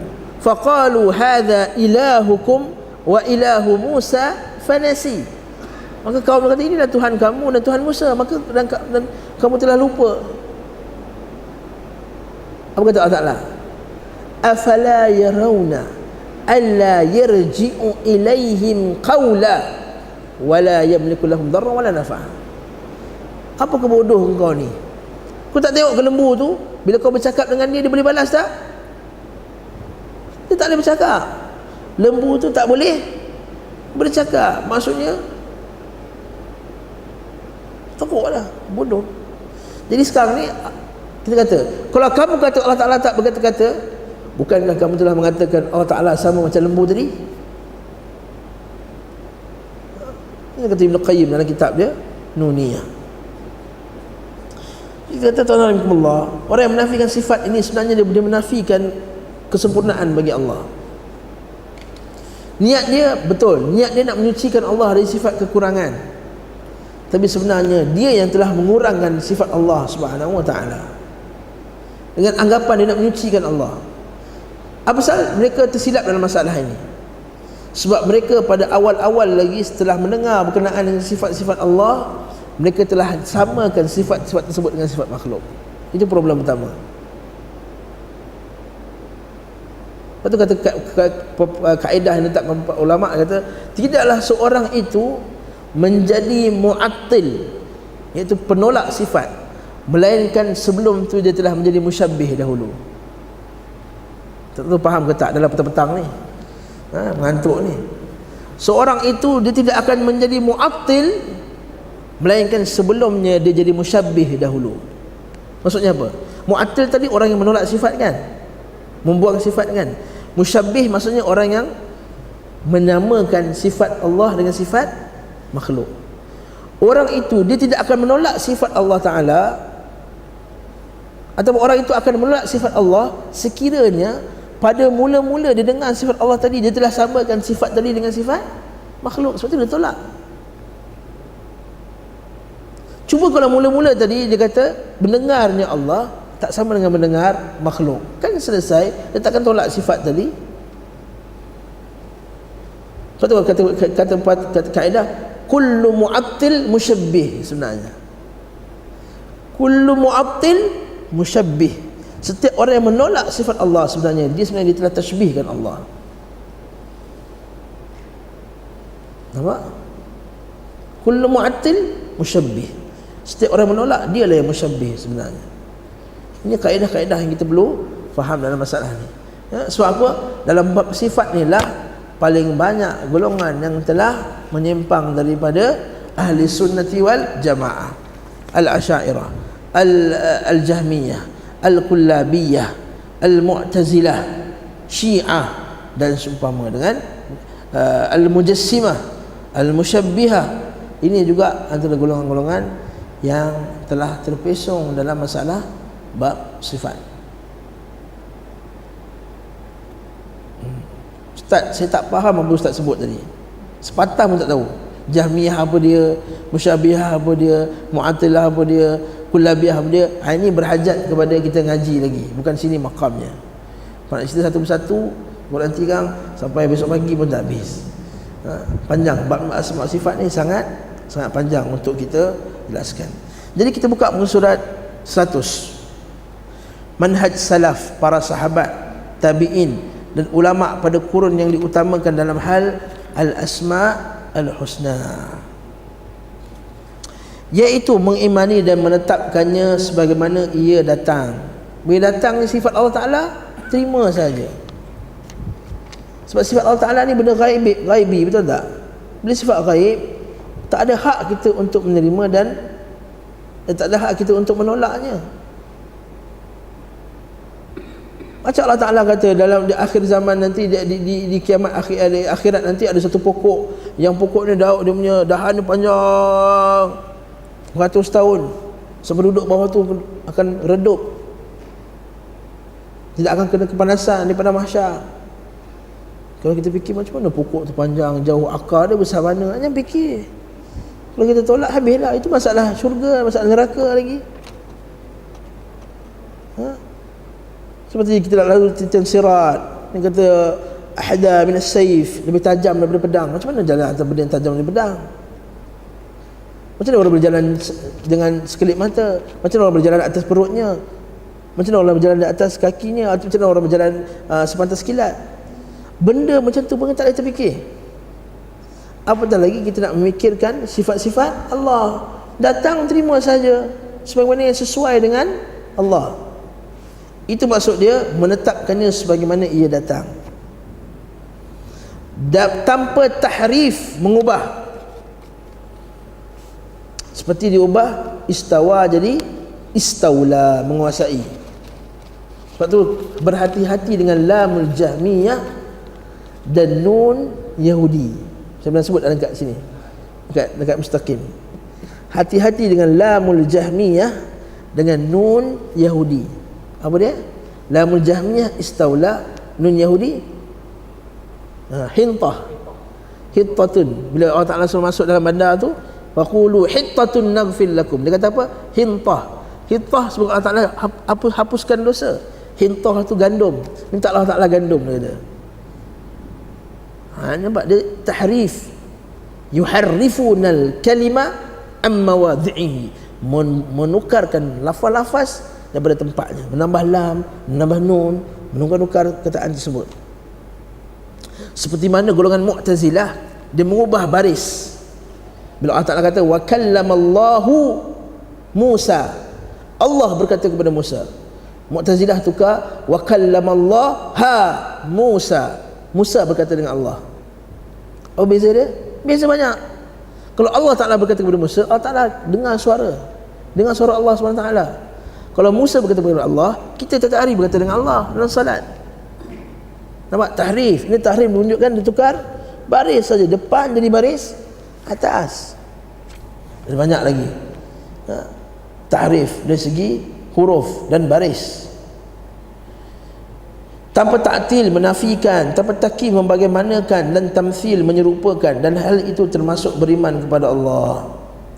Syekhul Islam Ibn Taymiyah rahimahullah berkata, kemudian ucapan yang menyeluruh dalam bab ini adalah hendaknya Allah Subhanahu wa taala disifati dengan apa yang dia sifatkan untuk dirinya atau disifatkan oleh Rasulnya sallallahu alaihi wasallam dengan apa yang disifatkan oleh as-sabiqun al-awwalun, para generasi pertama, serta tidak melampaui Al-Quran dan hadis. Yang melampau Quran dan hadis.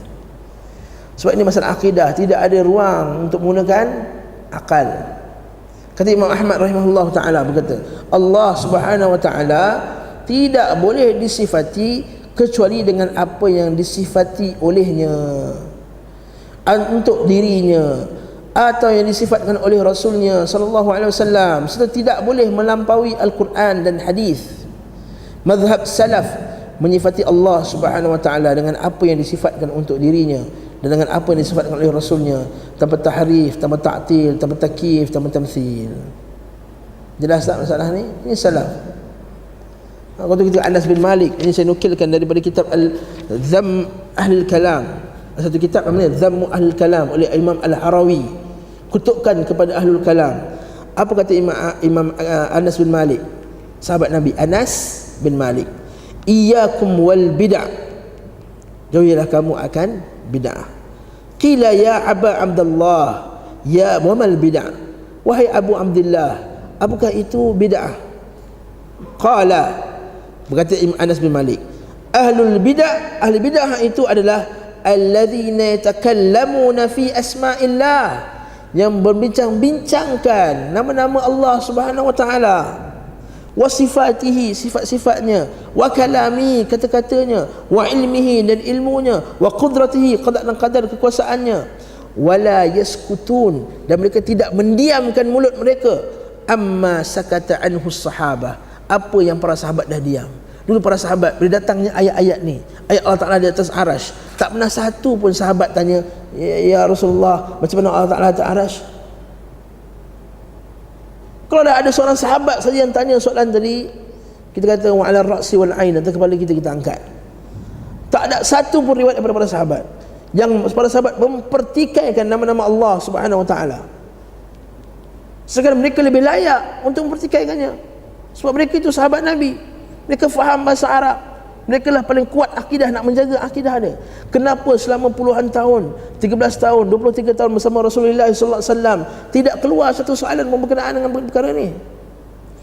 Sedangkan mereka bertanya tentang soalan-soalan yang lain. Yas'alunaka 'anil mahid, yas'alunaka 'anil ahillah, yas'alunaka 'anil yatama. Mereka bertanya tentang anak yatim, mereka bertanya tentang mahillah, bertanya tentang mahid, berkenaan dengan mahid, orang haid.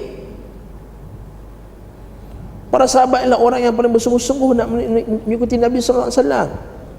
Kalau dia tahu perkara tersebut menimbulkan kerosakan akidah, pasti para sahabat dahulu yang telah akan jelaskan. Satu. Yang kedua, kalau perkara tersebut merosakkan akidah, merosakkan, mengurangkan sifat Allah, pasti Allah Subhanahu wa taala pertama dahulu dah nafikan. Ini kata Ibn Qayyim. Kalaulah Allah Ta'ala di atas arasy itu benda yang tak betul, benda yang boleh mengurangkan kedudukan Allah Subhanahu wa taala, pasti Allah Ta'ala dah nafikan dalam Al-Quran. Sebab apa sebabnya Ustaz kata macam tu? Mana tahu Allah Ta'ala tak nafikan? Sebab orang Yahudi yang hanya beberapa persen saja duduk dalam dunia ni, orang Yahudi berapa persen? Sangat sedikit. Mereka mengatakan yadullahi maghlulah, mereka mengatakan tangan Allah itu terbelenggu. Allah Ta'ala nafikan dalam Al-Quran. Wallat aydihim walu'inu bima qalu bal yadahu mabsutatan. Celakalah ke atas mereka, mereka mengatakan tangan Allah itu terbelenggu, kedekut. Bayangkan, Allah Ta'ala nafikan benda yang orang Yahudi sebut, sedangkan orang Yahudi berapa persennya? Sedangkan sepakat manusia secara fitrahnya mengatakan Tuhan itu di atas. Kan kita tengok kalau orang kafir bila dia celebrate gol, kan depan atas kakak tu, dia skor daripada atas. Kenal kakak? Kakak kenal? Tak kenal kakak? Masya Allah, entah duduk dunia mana Syekh? Kalau Ustaz Halim tak kenal, tak tahu, tak apalah. Kakak tak kenal? Buat warak pula dia. Tak kenal kakak. Kakak tu pemain bola, dia skor. Bila semua tak atas, orang Yahudi. Ini agama fitrah manusia, dia akan pandang ke atas. Bahkan Nabi SAW, kalau benda tersebut bersalah dengan akidah, Nabi tak kata Allahumma syhad. Pernah dengar tak hadis berkenaan pada musim haji? Pada musim haji Nabi SAW kumpul para sahabat semua. Ni khutbah di Arafah. Kamu tahu tak hari ni hari apa, bulan apa, bumi apa? Allah wa Rasuluhu alam. Ini adalah tanah haram, di hari yang haram, iaitu hari Arafah, di bumi yang haram, di bulan yang haram, bulan Zulhijjah. Sesungguhnya fa inna amwalukum wa inna, sesungguhnya jiwa kamu, harta kamu, dan juga marwah kamu haramun alaikum ka hurmati yaumikum hadha fi baladikum hadha fi syahrikum hadha. Semuanya darah kamu, marwah kamu, harta kamu haram untuk disentuh, untuk dilanggar, seperti haramnya tanah ini pada hari ini, di bulan ini. Ala hal balagh, wahai para sahabatku, aku dah sampai ke belum? Para sahabat kata bala ya Rasulullah, aku dah sampaikan. Dan pandang ke atas, Allahumma syhad, ya Allah saksikanlah.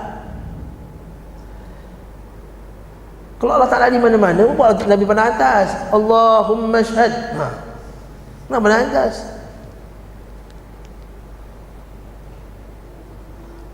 Lepas tu sebahagian dia pula dia buat takwil lagi, dia kata tak, sebab pandang atas tu sebab itu kiblat orang yang berdoa. Masa bila kiblat orang berdoa? Di atas kiblat berdoa Kaabah. Kiblat orang berdoa di Kaabah, bukan di atas. Ada kali doa macam ni, ya Allah, Kita doa menghadap kiblat, sunnah menghadap kiblat.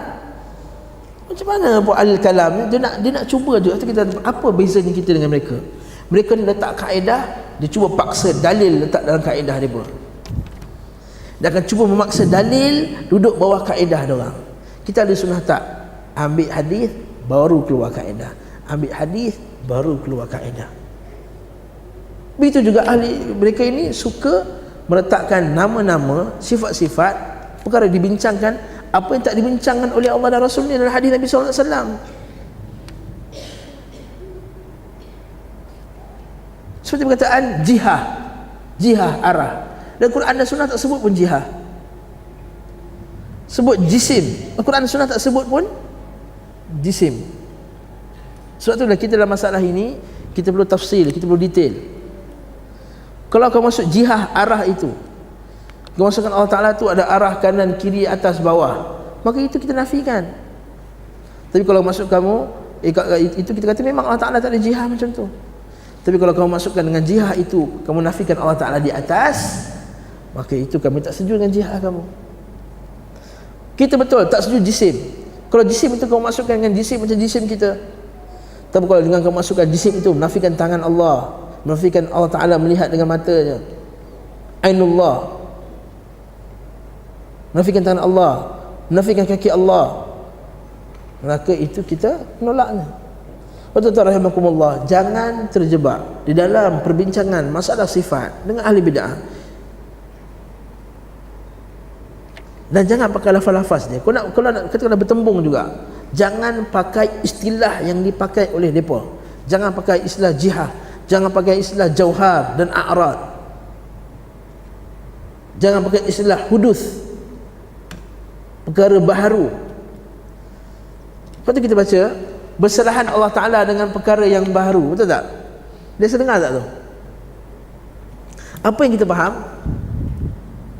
Kita faham Allah Ta'ala tak sama dengan kita, betul tak? Kita ni benda yang baru dicipta, benda tak faham.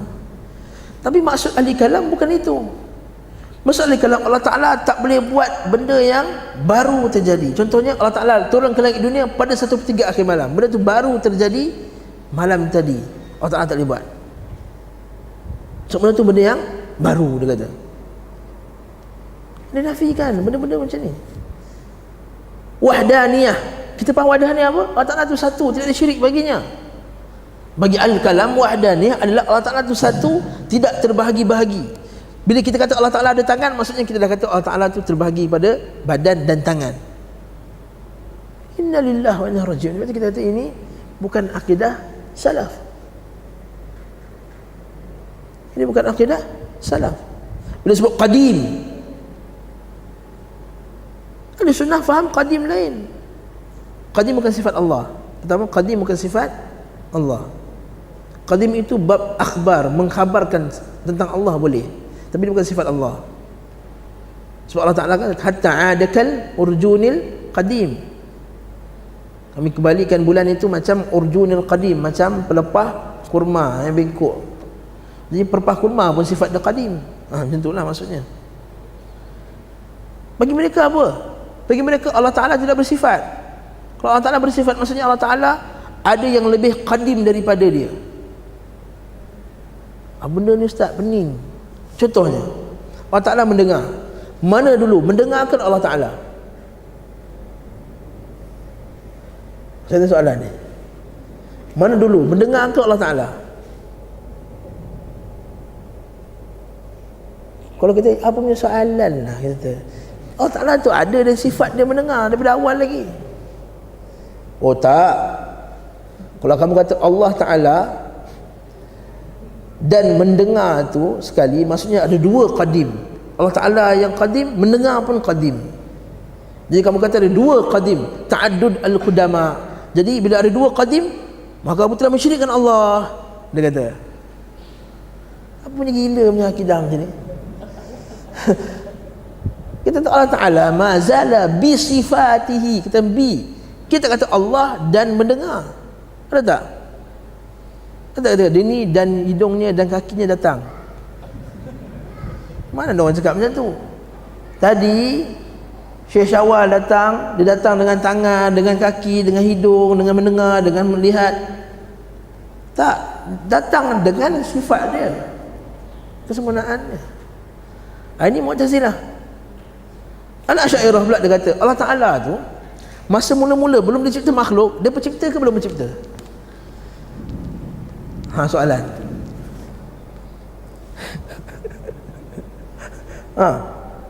Masa Allah Ta'ala mula-mula dulu, masa dia belum cipta apa-apa, adakah Allah Ta'ala tu khalik? Allah Ta'ala tu khalik tak masa tu? Bagi ahli sunnah, yes, dia seorang pencipta walaupun dia belum ciptakan apa-apa lagi.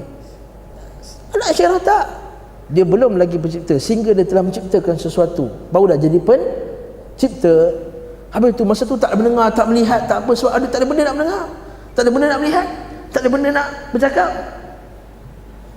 Ini akidah Al-Asy'ariyah. Pening kalau kita baca inna lillahi wa inna ilaihi raji'un. Pening kata rahimahumullah. Tapi yang dizahirkan kepada orang awam bukan macam ni. Sebab dia tahu orang awam tak akan sampai macam ni. Tapi bila dah mengaji lagi, baru dia kata. Baru keluar kaedah pula, mustahil bagi Allah melakukan perkara yang baru. Bila sebut apa perkara yang baru tadi, Allah Ta'ala turun ke langit dunia. Apa perkara yang baru tadi? Allah Ta'ala di atas arash. Ini kita kata perjalanan tentang akidah dalam bab sifat yang menyimpang dengan akidah ahli sunnati wal jamaah. Dan bukan makam di sini untuk huraikannya, dan tak sempat nak huraikannya. Dan saya rasa memang tak boleh nak huraikan. Sebab takut silap faham. Okey. Cuma macam inilah, kita ambil satu sifat daripada sifat Allah Subhanahu Wa Taala dalam buku ni. Buku surat 120. Al-Istiwa 'alal Arsy.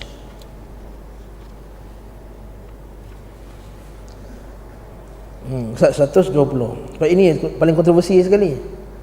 Sebab ini dia punya di kalangan ahli bid'ah, di kalangan Jahmiyah yang menolak sifat Allah ni, dia telah jadikan Allahu wujudun bila makanin. Allah itu wujud tidak bertempat, dia kata. Dalil dia kata apa? Sebelum Allah Ta'ala cipta arash, Allah Ta'ala kat mana, dia kata? Apa nak cerita pula ni? Apa peduli Allah SWT? Allah Ta'ala dah cipta arash, jadi dia kata di atas arash.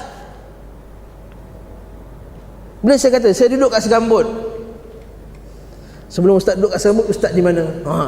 Apa kena peduli kau duduk kat mana? Betul tak? Dia kata sekarang saya pernah, nama saya Yunus, saya tinggal di segambut. Sebelum kau duduk kat segambut, kau duduk mana? Soalan tu apa? Benda suka hati aku lah, aku nak beritahu aku duduk segambut. Jadi Allah Ta'ala dia beritahu lah, dia di atas arsh, dan duduknya Allah Ta'ala di atas arsh tak sama macam makhluk. Itu yang sebut ni, dia potong dalam YouTube ni kan, dia sebar kan. Itu perangai ahli bid'ah, dia potong lepas tu kan dia sebar kan. Ustaz Wahabi kata Allah Ta'ala duduk macam kita. Kat sini saya terus terangkan, kita kata Allah Ta'ala duduk, Allah Ta'ala berada di atas arash, dia istiwa di atas arash sesuai dengan sifatnya, tak sama dengan makhluknya. Habis itu. Kalau orang tanya sebelum Allah Ta'ala mencipta arash, dia kata Allah Ta'ala tak bagi tahu, diamlah. Wa nahnu naskut fima sakata anhu ashabu Rasulullah. Dan kita diam pada tempat di mana para sahabat diam, pada mana dalil diam, kita pun diam. Yang kau peduli apa? Allah Ta'ala tak bagi tahu, asal kau sibuk-sibuk? Adakah Allah Ta'ala akan tanya dalam kubur nanti, di manakah Allah Ta'ala sebelum dia letak arash? Allah Ta'ala tanya ke soalan ni? Tidak. Allah Ta'ala akan tanya, adakah kau beriman dengan Quran? Antara tuntutan beriman dengan Quran, Allah Ta'ala akan tanya, apa Allah Ta'ala beritahu dalam Quran? Allah Ta'ala beritahu dia di atas arash. Itu termasuk sifat fi'liyah. Sifat fi'liyah sifat perbuatan, iaitu Allah Ta'ala nak buat bila dia nak buat. Itu masuk sifat fi'liyah. Sifatnya ada sifat zatiyah, alamak, sifat zatiyah, sifat fi'liyah, sifat khabariyah.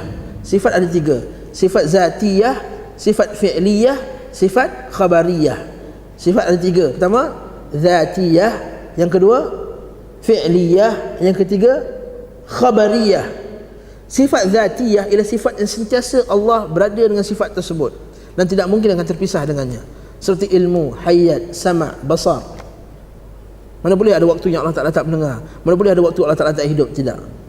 Yang kedua sifat fi'liyah, iaitu Allah Ta'ala buat bila dia kehendak dia buat. Seperti Allah Ta'ala marah, adakah 24 jam Allah Ta'ala marah aja? Tidak, dia marah bila dia kehendak dia marah. Allah Ta'ala ketawa bila dia nak ketawa, yang sesuai dengan sifat Allah Ta'ala yang tak sama dengan ketawa makhluk. Allah Ta'ala redha kepada hambanya bila dia kehendaki untuk redha, dan dia murka bila Allah Ta'ala kehendaki dia nak murka. Itu sifat fi'liyah, sifat perbuatan. Yang ketiga sifat khabariyah, iaitu khabar yang kita tak tahu hakikat dia macam mana, yang kita hanya menerimanya sahaja, seperti tangan, kaki, mata. Allah Ta'ala ada mata tak? Yes, Allah Ta'ala bagi dalam Quran. Allah Ta'ala ada tangan tak? Yes, Allah Ta'ala ada tangan, dan tak sama dengan tangan makhluknya, sesuai dengan kemuliaan Allah. Itu sifat khabariyah yang datang oleh dalil. Jadi sifat fi'liyah Allah mengabarkan bahawa dia bersemayam di atas arash pada 7 tempat di dalam kitabnya, 7 dalil. Ini baru istilah istawa, belum lagi istilah naik, ta'rujul malaikatu warruh, tanazzalul malaikatu warruh. Ada 1000 dalil, kata Ibn Qayyim ada 1000 dalil, dan kata Ibn Qayyim lagi kalau boleh 1000 tu dihurai-huraikan lagi, ada 2000 dalil Allah Ta'ala atas arash. Apa dalil yang pertama? Surah Al-A'raf, inna rabbakumullahu alladhi khalaqas samawati wal ardi fi 6 ayyam thumma istawa 'alal arsh. Istawa 'ala al-arsh. Ayat kedua pula surah Yunus, inna rabbakumullahu alladhi khalaqas samawati wal ardi fi 6 ayyam thumma istawa 'alal arsh. Istawa 'ala. Seterusnya, Allahu alladhi rafa'a as-samawati bighairi 'amadin tarawnaha thumma istawa 'ala lagi. Ar-Rahmanu 'alal arsy istawa 'ala lagi. Istawa 'ala. Thumma istawa 'ala. Nampak tak? Allah Ta'ala tak pakai perkataan lain. Istawa 'ala. Bila pakai istawa 'ala, hanya merujuk kepada yang 4 tadi. Ala, wastaqarra, wa sa'ada, wa fawqa. Itu maksudnya. Bila ulama tafsirkan istawa ala 4. Fawqa, ala, sa'ada, istaqarra. Atas, meninggi, menaik, istaqarra, menetap. Ba'inun min khalqih, yang terpisah daripada hamba. Ada sebahagian yang kata, maksudnya Allah Ta'ala berhajatlah kepada arash, kata. Nampak, dia cipta lagi satu kaedah baru yang tak pernah dalam Quran dan Sunnah sebut. Maksudnya Allah Ta'ala berhajatlah kepada arash, macam mana saya berhajat pada kursi. Kau tarik kursi ni, saya jatuh. Cipta kaedah lagi. Macam mana kamu kata Allah Ta'ala berhajat kepada langit, arash, sedangkan dia yang memegang langit? Wallahu yumsikus sama an tazula. Allah Ta'ala lah yang memegang langit daripada langit itu tergelincir. Maksudnya langit yang berhajat kepada Allah. Sudah tak lagi kaedah lain. Kalau letak atas, maksudnya sekarang ni mana lagi besar, Allah ke arash? Kalau lagi besar, maksudnya duduk atas macam kursi kecil, orang gemuk duduk atas kursi kecil. La haula wala quwwata illa billahil aliyil azim. Kau nak bincangkan ni dengan Allah SWT. Itu yang keluar soalan TO tu. Tahu TO? Kisah TO. Ada ustaz keluar YouTube. Masa part belakang ni kena buang lah betul lah. Ni part ni dah masih mutuk orang. Minta maaf Ustaz. Boleh mutuk Ustaz? Ustaz kata boleh. Ini kata, ada orang tanya saya, Allah Ta'ala ada atas arash ni macam mana? Saya bagi jawapan mudah lah. Ni TO kat depan saya ni. TO ni saya tanya, di mana gulanya? Manis tak? Manis. Di mana gulanya? Apa orang tak belajar sains jawab? Kalau orang belajar sains ni, bodoh-bodoh je jawab jawapan. Korang belajar sains ni, orang belajar sains, bodoh-bodoh dia jawab jawapan ni, bodoh ni. Maksud nampak kan? Tak tahulah. Tak tahu di mana manisnya. Kau belajar sains, gula tu daripada pepejal, dia dah jadi cecair, dia jadi apa dia? jirim-jirim yang kecil dan tersepar di dalam keseluruhan air tu. Apa benda dia tak belajar fizik ni? Kalau belajar senang-senang dia perbodohkan jawapan ustaz tadi. Minta maaf lah saya cakap. Tapi adakah kamu nak samakan Allah dengan TO tadi? Dah marah dah ni. Samakan Allah Ta'ala dengan gula dan TO? La haula wala quwata illa billah. Ini misal yang sangat bodoh. Dia bila kita kata Allah Ta'ala boleh dilihat akhirat kelak, macam kita lihat bulan terang. Kita tengok buat-buat ni sama Allah Ta'ala dengan bulan. Aku kata terang macam nampak bulan, bukannya Allah Ta'ala tu bulan. Nak cakap bodoh kan? Masjid. Bila kita cakap tu, dia marah kita. Dia kata nampak ni puak-puak ni musyabbih, menjisimkan Allah. Nabi kata apa? Innakum tarawna rabbakum kama tarawna al-qamara lailatal badri laysa dunaha sahabun la tudammuna fi ru'yatihi. Kata Allah Ta'ala, kamu akan lihat Allah Subhanahu Wa Ta'ala begitu jelas, macam jelasnya kamu melihat bulan yang sedang mengambang di malam yang tidak ada awan padanya. La tudammuna fi ru'yatihi, kamu tidak akan berebut-rebut untuk melihat bulan tadi sebab semua terang nampak di atas. Maka puak-puak kata, tengoklah puak-puak ni yang Wahabi ni, dia kata Allah Ta'ala tu macam bulan. Apa kebengak? Kita kata terang, jelas, macam nampak bulan, bukan nampak bulan tu Allah. Bila pakai hadis, dia kata kita ni musyabbih. Dia pakai TO boleh.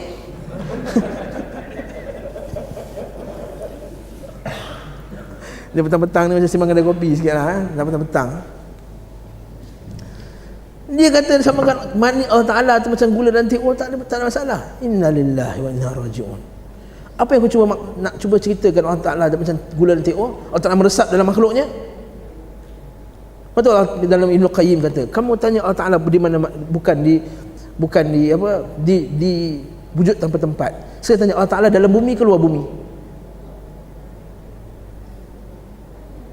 Dalam bumi ke luar bumi? Kalau dia kata dalam bumi, maksudnya tak salah lah orang Kristian kata Allah Ta'ala dalam Nabi Isa. Sebab bumi tu kalau kita tengok dari jauh, halah seketik je, titik je daripada galaksi-galaksi yang lain. Kalau boleh masuk ke titik macam tu, bolehlah masuk dalam badan Nabi Isa AS. Oh tak, bukan dalam bumi. Okey, luar bumi. Kalau luar bumi, atas ke bawah ke kanan ke kiri? Kalau luar bumi, mestilah atas kita. Betul tak? Bulan luar bumi ke dalam bumi? Bulan atas bumi ke luar bumi? Luar. Atas ke bawah? Kalau kita siang, adakah kita kata bulan tu di bawah kita sekarang?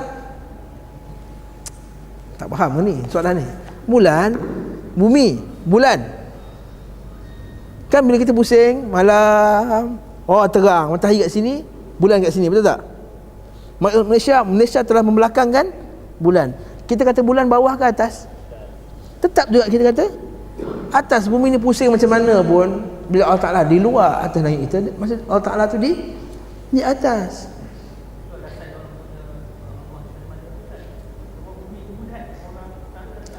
Satu kita kata matahari di mana-mana. Apa bodohnya soalan. Bila tanya matahari kat mana, sila tunjukkan matahari. Matahari di mana-mana ustaz. Cikgu sains tanya matahari di mana? Matahari di mana-mana. Apa tu roket naik ke mana? Roket naik ke mana-mana.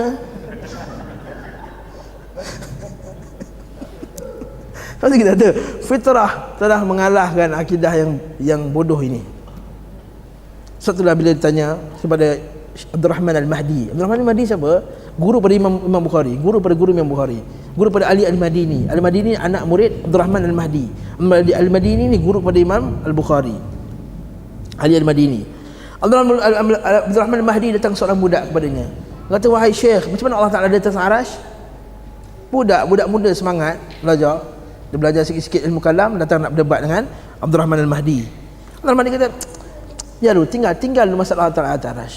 Allah Ta'ala kata dalam Quran, alhamdulillahilladzi fatirus samawati wal ard. Segala puji bagi Allah dalam menciptakan langit dan bumi. Ja'ilil malaikati rusula, yang telah menjadikan malaikat itu sebagai utusan-utusan Allah. Masna uli ajnihatin, yang mempunyai sayap. Masna wa thulatha wa ruba', Ada malaikat yang sayapnya 2, ada malaikat yang sayapnya 3, ada malaikat sayapnya 4. Sekarang ni sayap 2 ma'ruf. Ceritakan kepada aku, malaikat yang sayap 3, satu lagi sayap tu dekat mana? Ceritakan, satu lagi sayap kat mana? Kepala, belakang, depan, kanan. Kalau kanan ni 2, ni kiri 1, tak balance. Sekali budak tu kata, tak tahu, tak pastilah. Malaikat kau tak pasti, kau sibuk nak tanya pasal Allah. Terdiam budak tu. Akhirnya dia insaf, dia kata aku nak belajar dengan kuliah engkau pula. Dengar, duduk mengulik ahli kalam jadi pening. Maksud tu ghabi, hamqa.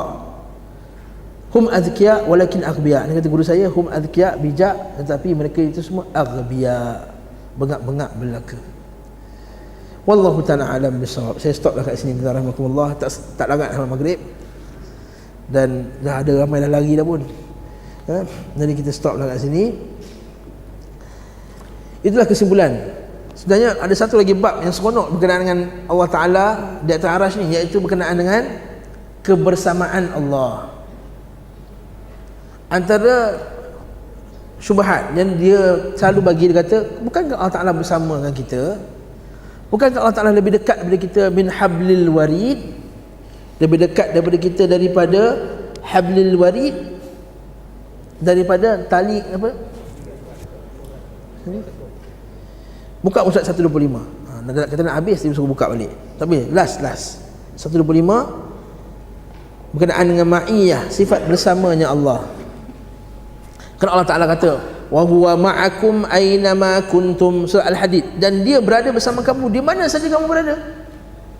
Ini dalil dia kata Allah di mana-mana. Kalau kita berada kat KL, Allah Ta'ala kat KL. Allah Ta'ala kat Ipoh, Allah Ta'ala kat Ipoh. Macam mana tu? Jadi arti ma'iyah bawah tu, arti ma'iyah Allah terhadap makhluknya ada 2 macam. Ma'iyah umum, iaitu bagi semua makhluk. Maksudnya apa? Pengetahuan Allah terhadap amal perbuatan hambanya. Jadi kebersamaan Allah itu maksudnya Allah Ta'ala tahu apa yang hamba-Nya buat, tahu, lihat. Sebab ini yang difahami orang Arab. Sebab difahami orang Arab, ma'iyah tu ada 2 makna. Satu musahabah mutlaqah, geng. Ana ma'a Ustaz Halim fil masjid. Saya bersama Ustaz Halim di masjid. Nampak? Kita faham fi masjid. Fi masjid, dalam masjid maksudnya dalam masjid. Tapi kalau saya cakap ana ma'a Ustaz Halim fi da'watihi li nashr sunnah, aku bersama Ustaz Halim dalam menyebarkan sunnah, maksudnya adakah saya dengan Ustaz Halim ceramah sama-sama?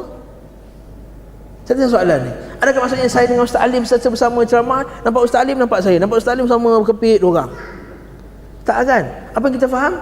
Maksudnya saya juga berdakwahkan sunnah bersama dengan Ustaz Halim, contohnya. Orang Arab faham macam tu, bahawa kebersamaan tidak semestinya musahabah, tak semestinya geng, tak seperti melekat dua-dua.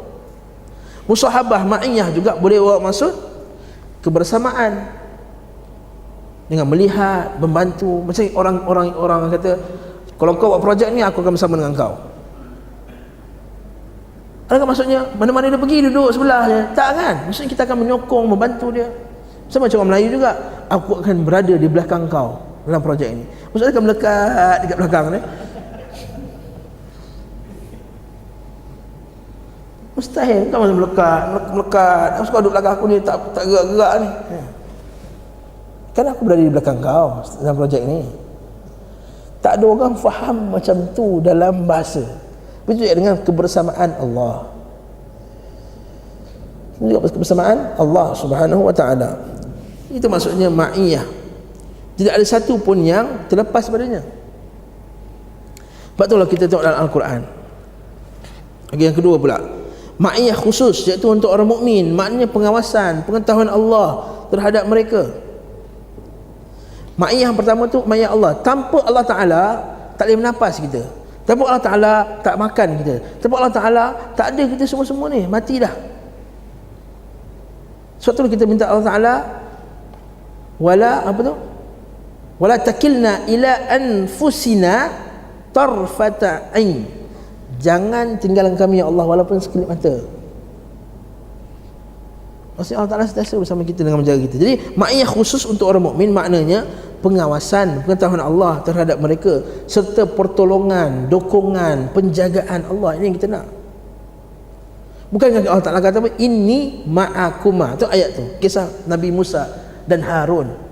Kerana Musa dan Harun takut nak jumpa dengan Fir'aun. Rabbana innana nakhafa an yafta alaina aw yatgha. Wahai Tuhan kami takut nak jumpa dengan Fir'aun. Takut Fir'aun yang akan buat benda yang teruk ke atas kami, aw ayatgha, melampau ke atas kami. Apa kata Allah Ta'ala? Qala la takhafa, jangan kamu takut, innani ma'akuma, sesungguhnya aku bersama kamu. Kebesaran aku kamu ni apa? Asma'u wa ara, aku dengar dan aku lihat. Kalaulah bersama geng, perlu tak kata aku mendengar dan aku melihat? Tak perlu. Saya dengan Ustaz Halim dalam masjid, saya mendengar dan melihat Ustaz Halim. Tak payah, sebab dah bersama, memang tahulah dia mendengar dan melihat. Nampak tak? Jadi kebersamaan Allah itu kebersamaan dia melihat dan mendengar perbuatan hamba-Nya.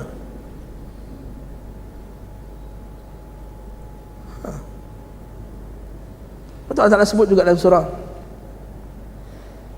Al-Mujadilah. Kan Allah SWT kata apa? Buka surah Al-Mujadilah. Inna Allah ya'lamu ma fis samawati wal ard. Ma yakunu min najwa thalathatin illa huwa rabi'uhum wala khamsatin illa huwa sadisuhum wala adna min dhalik wala akthara illa huwa ma'ahum aina ma kanu. Dan Allah Ta'ala lah yang mengetahui apa yang di langit dan di bumi. Tidaklah dua orang berbicara melainkan Allah Ta'ala yang ketiga. Ma yakunu min thalathatin illa huwa rabi'uhum. Tidaklah tiga orang berbicara melainkan dia keempat. Wala khamsatin illa huwa sadisuhum. Tidaklah lima orang berbicara melainkan dia orang yang keenam. Wala adna min dhalik. Tidaklah kurang daripada itu atau lebih daripada itu melainkan dia adna min dhalik wala aktsara illa huwa ma'akum, melainkan dia bersama kamu. Nampak tak? Allah Ta'ala kata yang mula-mula kata apa? Dan Allah lah mengetahui apa yang di langit dan di bumi. Tadi kata mengetahui, kemudian dia akhiri dengan bersama. Maksudnya kebersamaan Allah itu maksudnya dia tahu, dia lihat apa yang hamba-Nya lakukan. Ini tafsir para ulama kita yang tidak ada khilaf padanya. Lepas tu catatan penting bawah tu, dari uraian di atas jelaslah makna ma'iyatullah, bersamaan Allah terhadap hamba-Nya bukan berarti Allah bercampur dengan mereka melalui izatnya. Maha suci Allah daripada hal tersebut, kerana hal itu mazhab hululiyah, mazhab apa dia? Wahdatul wujud. Allah Ta'ala boleh masuk ke dalam hamba-Nya yang sesat, batil dan kufur. Hululiyah ni Allah Ta'ala melebur dalam hamba-Nya. Okey? Kerana Allah Ta'ala di atas para hamba dan maha tinggi di atas mereka, tidak bercampur zatnya dengan mereka, bersemayam di atas arasnya, dia bersama mereka dengan ilmunya, mengetahui segala hal ihwal mereka, mengawasi mereka, dan mereka tidak sikit pun merasa menghilang dari pandangan Allah SWT. Ma'iyah dapat digunakan untuk kebersamaan yang mutlak, yang umum, sekalipun tidak ada sentuhan ataupun pencampuran. Aku mengatakan mata'i ma'i, barang saya bersama saya, padahal harta tersebut ada di atas kepala anda atau dalam kenderaan. Betul tak? Kat mana kereta? Kat mana buku? Buku ada kat saya. Kat mana dalam kereta? Bukan bersama engkau lah, kat dalam kereta, bersama kereta lah. Apa tak faham? Betul tak? Kat mana kau simpan beg tu? Ada, saya simpan beg tu. Atau bersama saya beg tu. Kat mana kat rumah? Bukan bersama engkau lah, bersama rumah lah. Macam tu lah. Tak, mana ada orang faham macam tu? Nampak tak? Bersama tu maksudnya di bawah pengawasan saya. Anda mengatakan kami terus saja berjalan. Nampak? Nahnu namshi wal qamaru ma'ana. Kita berjalan dan bulan sentiasa bersama kita. Betul tak? Kita jalan, bulan tu ikut dia. Betul tak? Itu bulan lah. Maksud adakah bulan tu duduk sebelah kita? Tidak. Maksud bulan tu ada dekat kita. Walaupun kita pandang ada bulan, ada bulan, ada bulan. Itu yang kecil. Bulan hanyalah bintang yang sangat kecil berbanding dengan alam ni. Melainkan Allah Subhanahu Wa Taala yang maha besar. Sedangkan dia di langit, betul tak? Dengan bulan di atas langit. apatah lagi Allah Subhanahu wa taala. Dan anda tetap menerangi dan tidak hilang daripada pandangan anda, sedang yang sampai hanyalah cahaya dan penerangannya semata-mata. Faham tak ni masalah sifat ni? Ni ringkas-ringkas, terlampau ringkas sangat. Okay? Wallahu ta'ala alam bissawab. Ada satu lagi tajuk saya tak jelas kat sini, iaitu masalah al-wala dan al-bara. Tak apalah, itu nanti kita buat kuliah khas saja, al-bala bara oleh Ustaz Halim insya-Allah.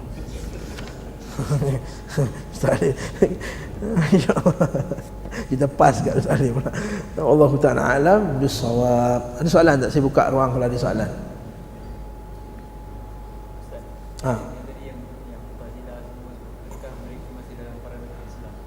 Adakah mereka Islam? Ya, mereka Islam. Para ulama kita tidak pernah mengeluarkan firqah-firqah yang sesat, melainkan sekiranya mereka melakukan perkara-perkara yang membatalkan keislaman dia. Ini Syekh Saleh Fauzan bila ditanya, wahai Syekh, ini dalam syarah Nuniyah, kata, wahai Syekh, adakah Syiah itu kafir? Kata, Syiah itu secara umum tidak kafir, melainkan sekiranya mereka melakukan perbuatan-perbuatan yang membatalkan keislaman dia. Senang jawapannya. Jadi kalau dia sembah Ali, kafirlah dia. Kecuali satu saja yang ulama sepakat mengkafirkan dia. Siapa? Jahmiyah. Jahmiyah, ulama salaf semua kafirkan Jahmiyah. Sebab itulah Jahm bin Safwan telah dihukum bunuh. Itu juga Ja'd bin Dirham telah dihukum bunuh, dan semua ulama sepakat dalam masalah dia hukuman bunuh ke atas dia. Sebab dia lah orang pertama yang menafikan Allah Ta'ala berkata-kata dengan Nabi Ibrahim, dan menafikan Allah Ta'ala mengambil Ibrahim sebagai Khalil, kekasih dia. Wallahu ta'ala alam bissawab. Subhanakallahumma bihamdika asyhadu an la ilaha illa anta astaghfiruka wa atubu ilaik. Wa sallallahu ala Muhammadin wa ala alihi wa sahbihi wa sallama tasliman katsira. Alhamdulillahirabbil alamin.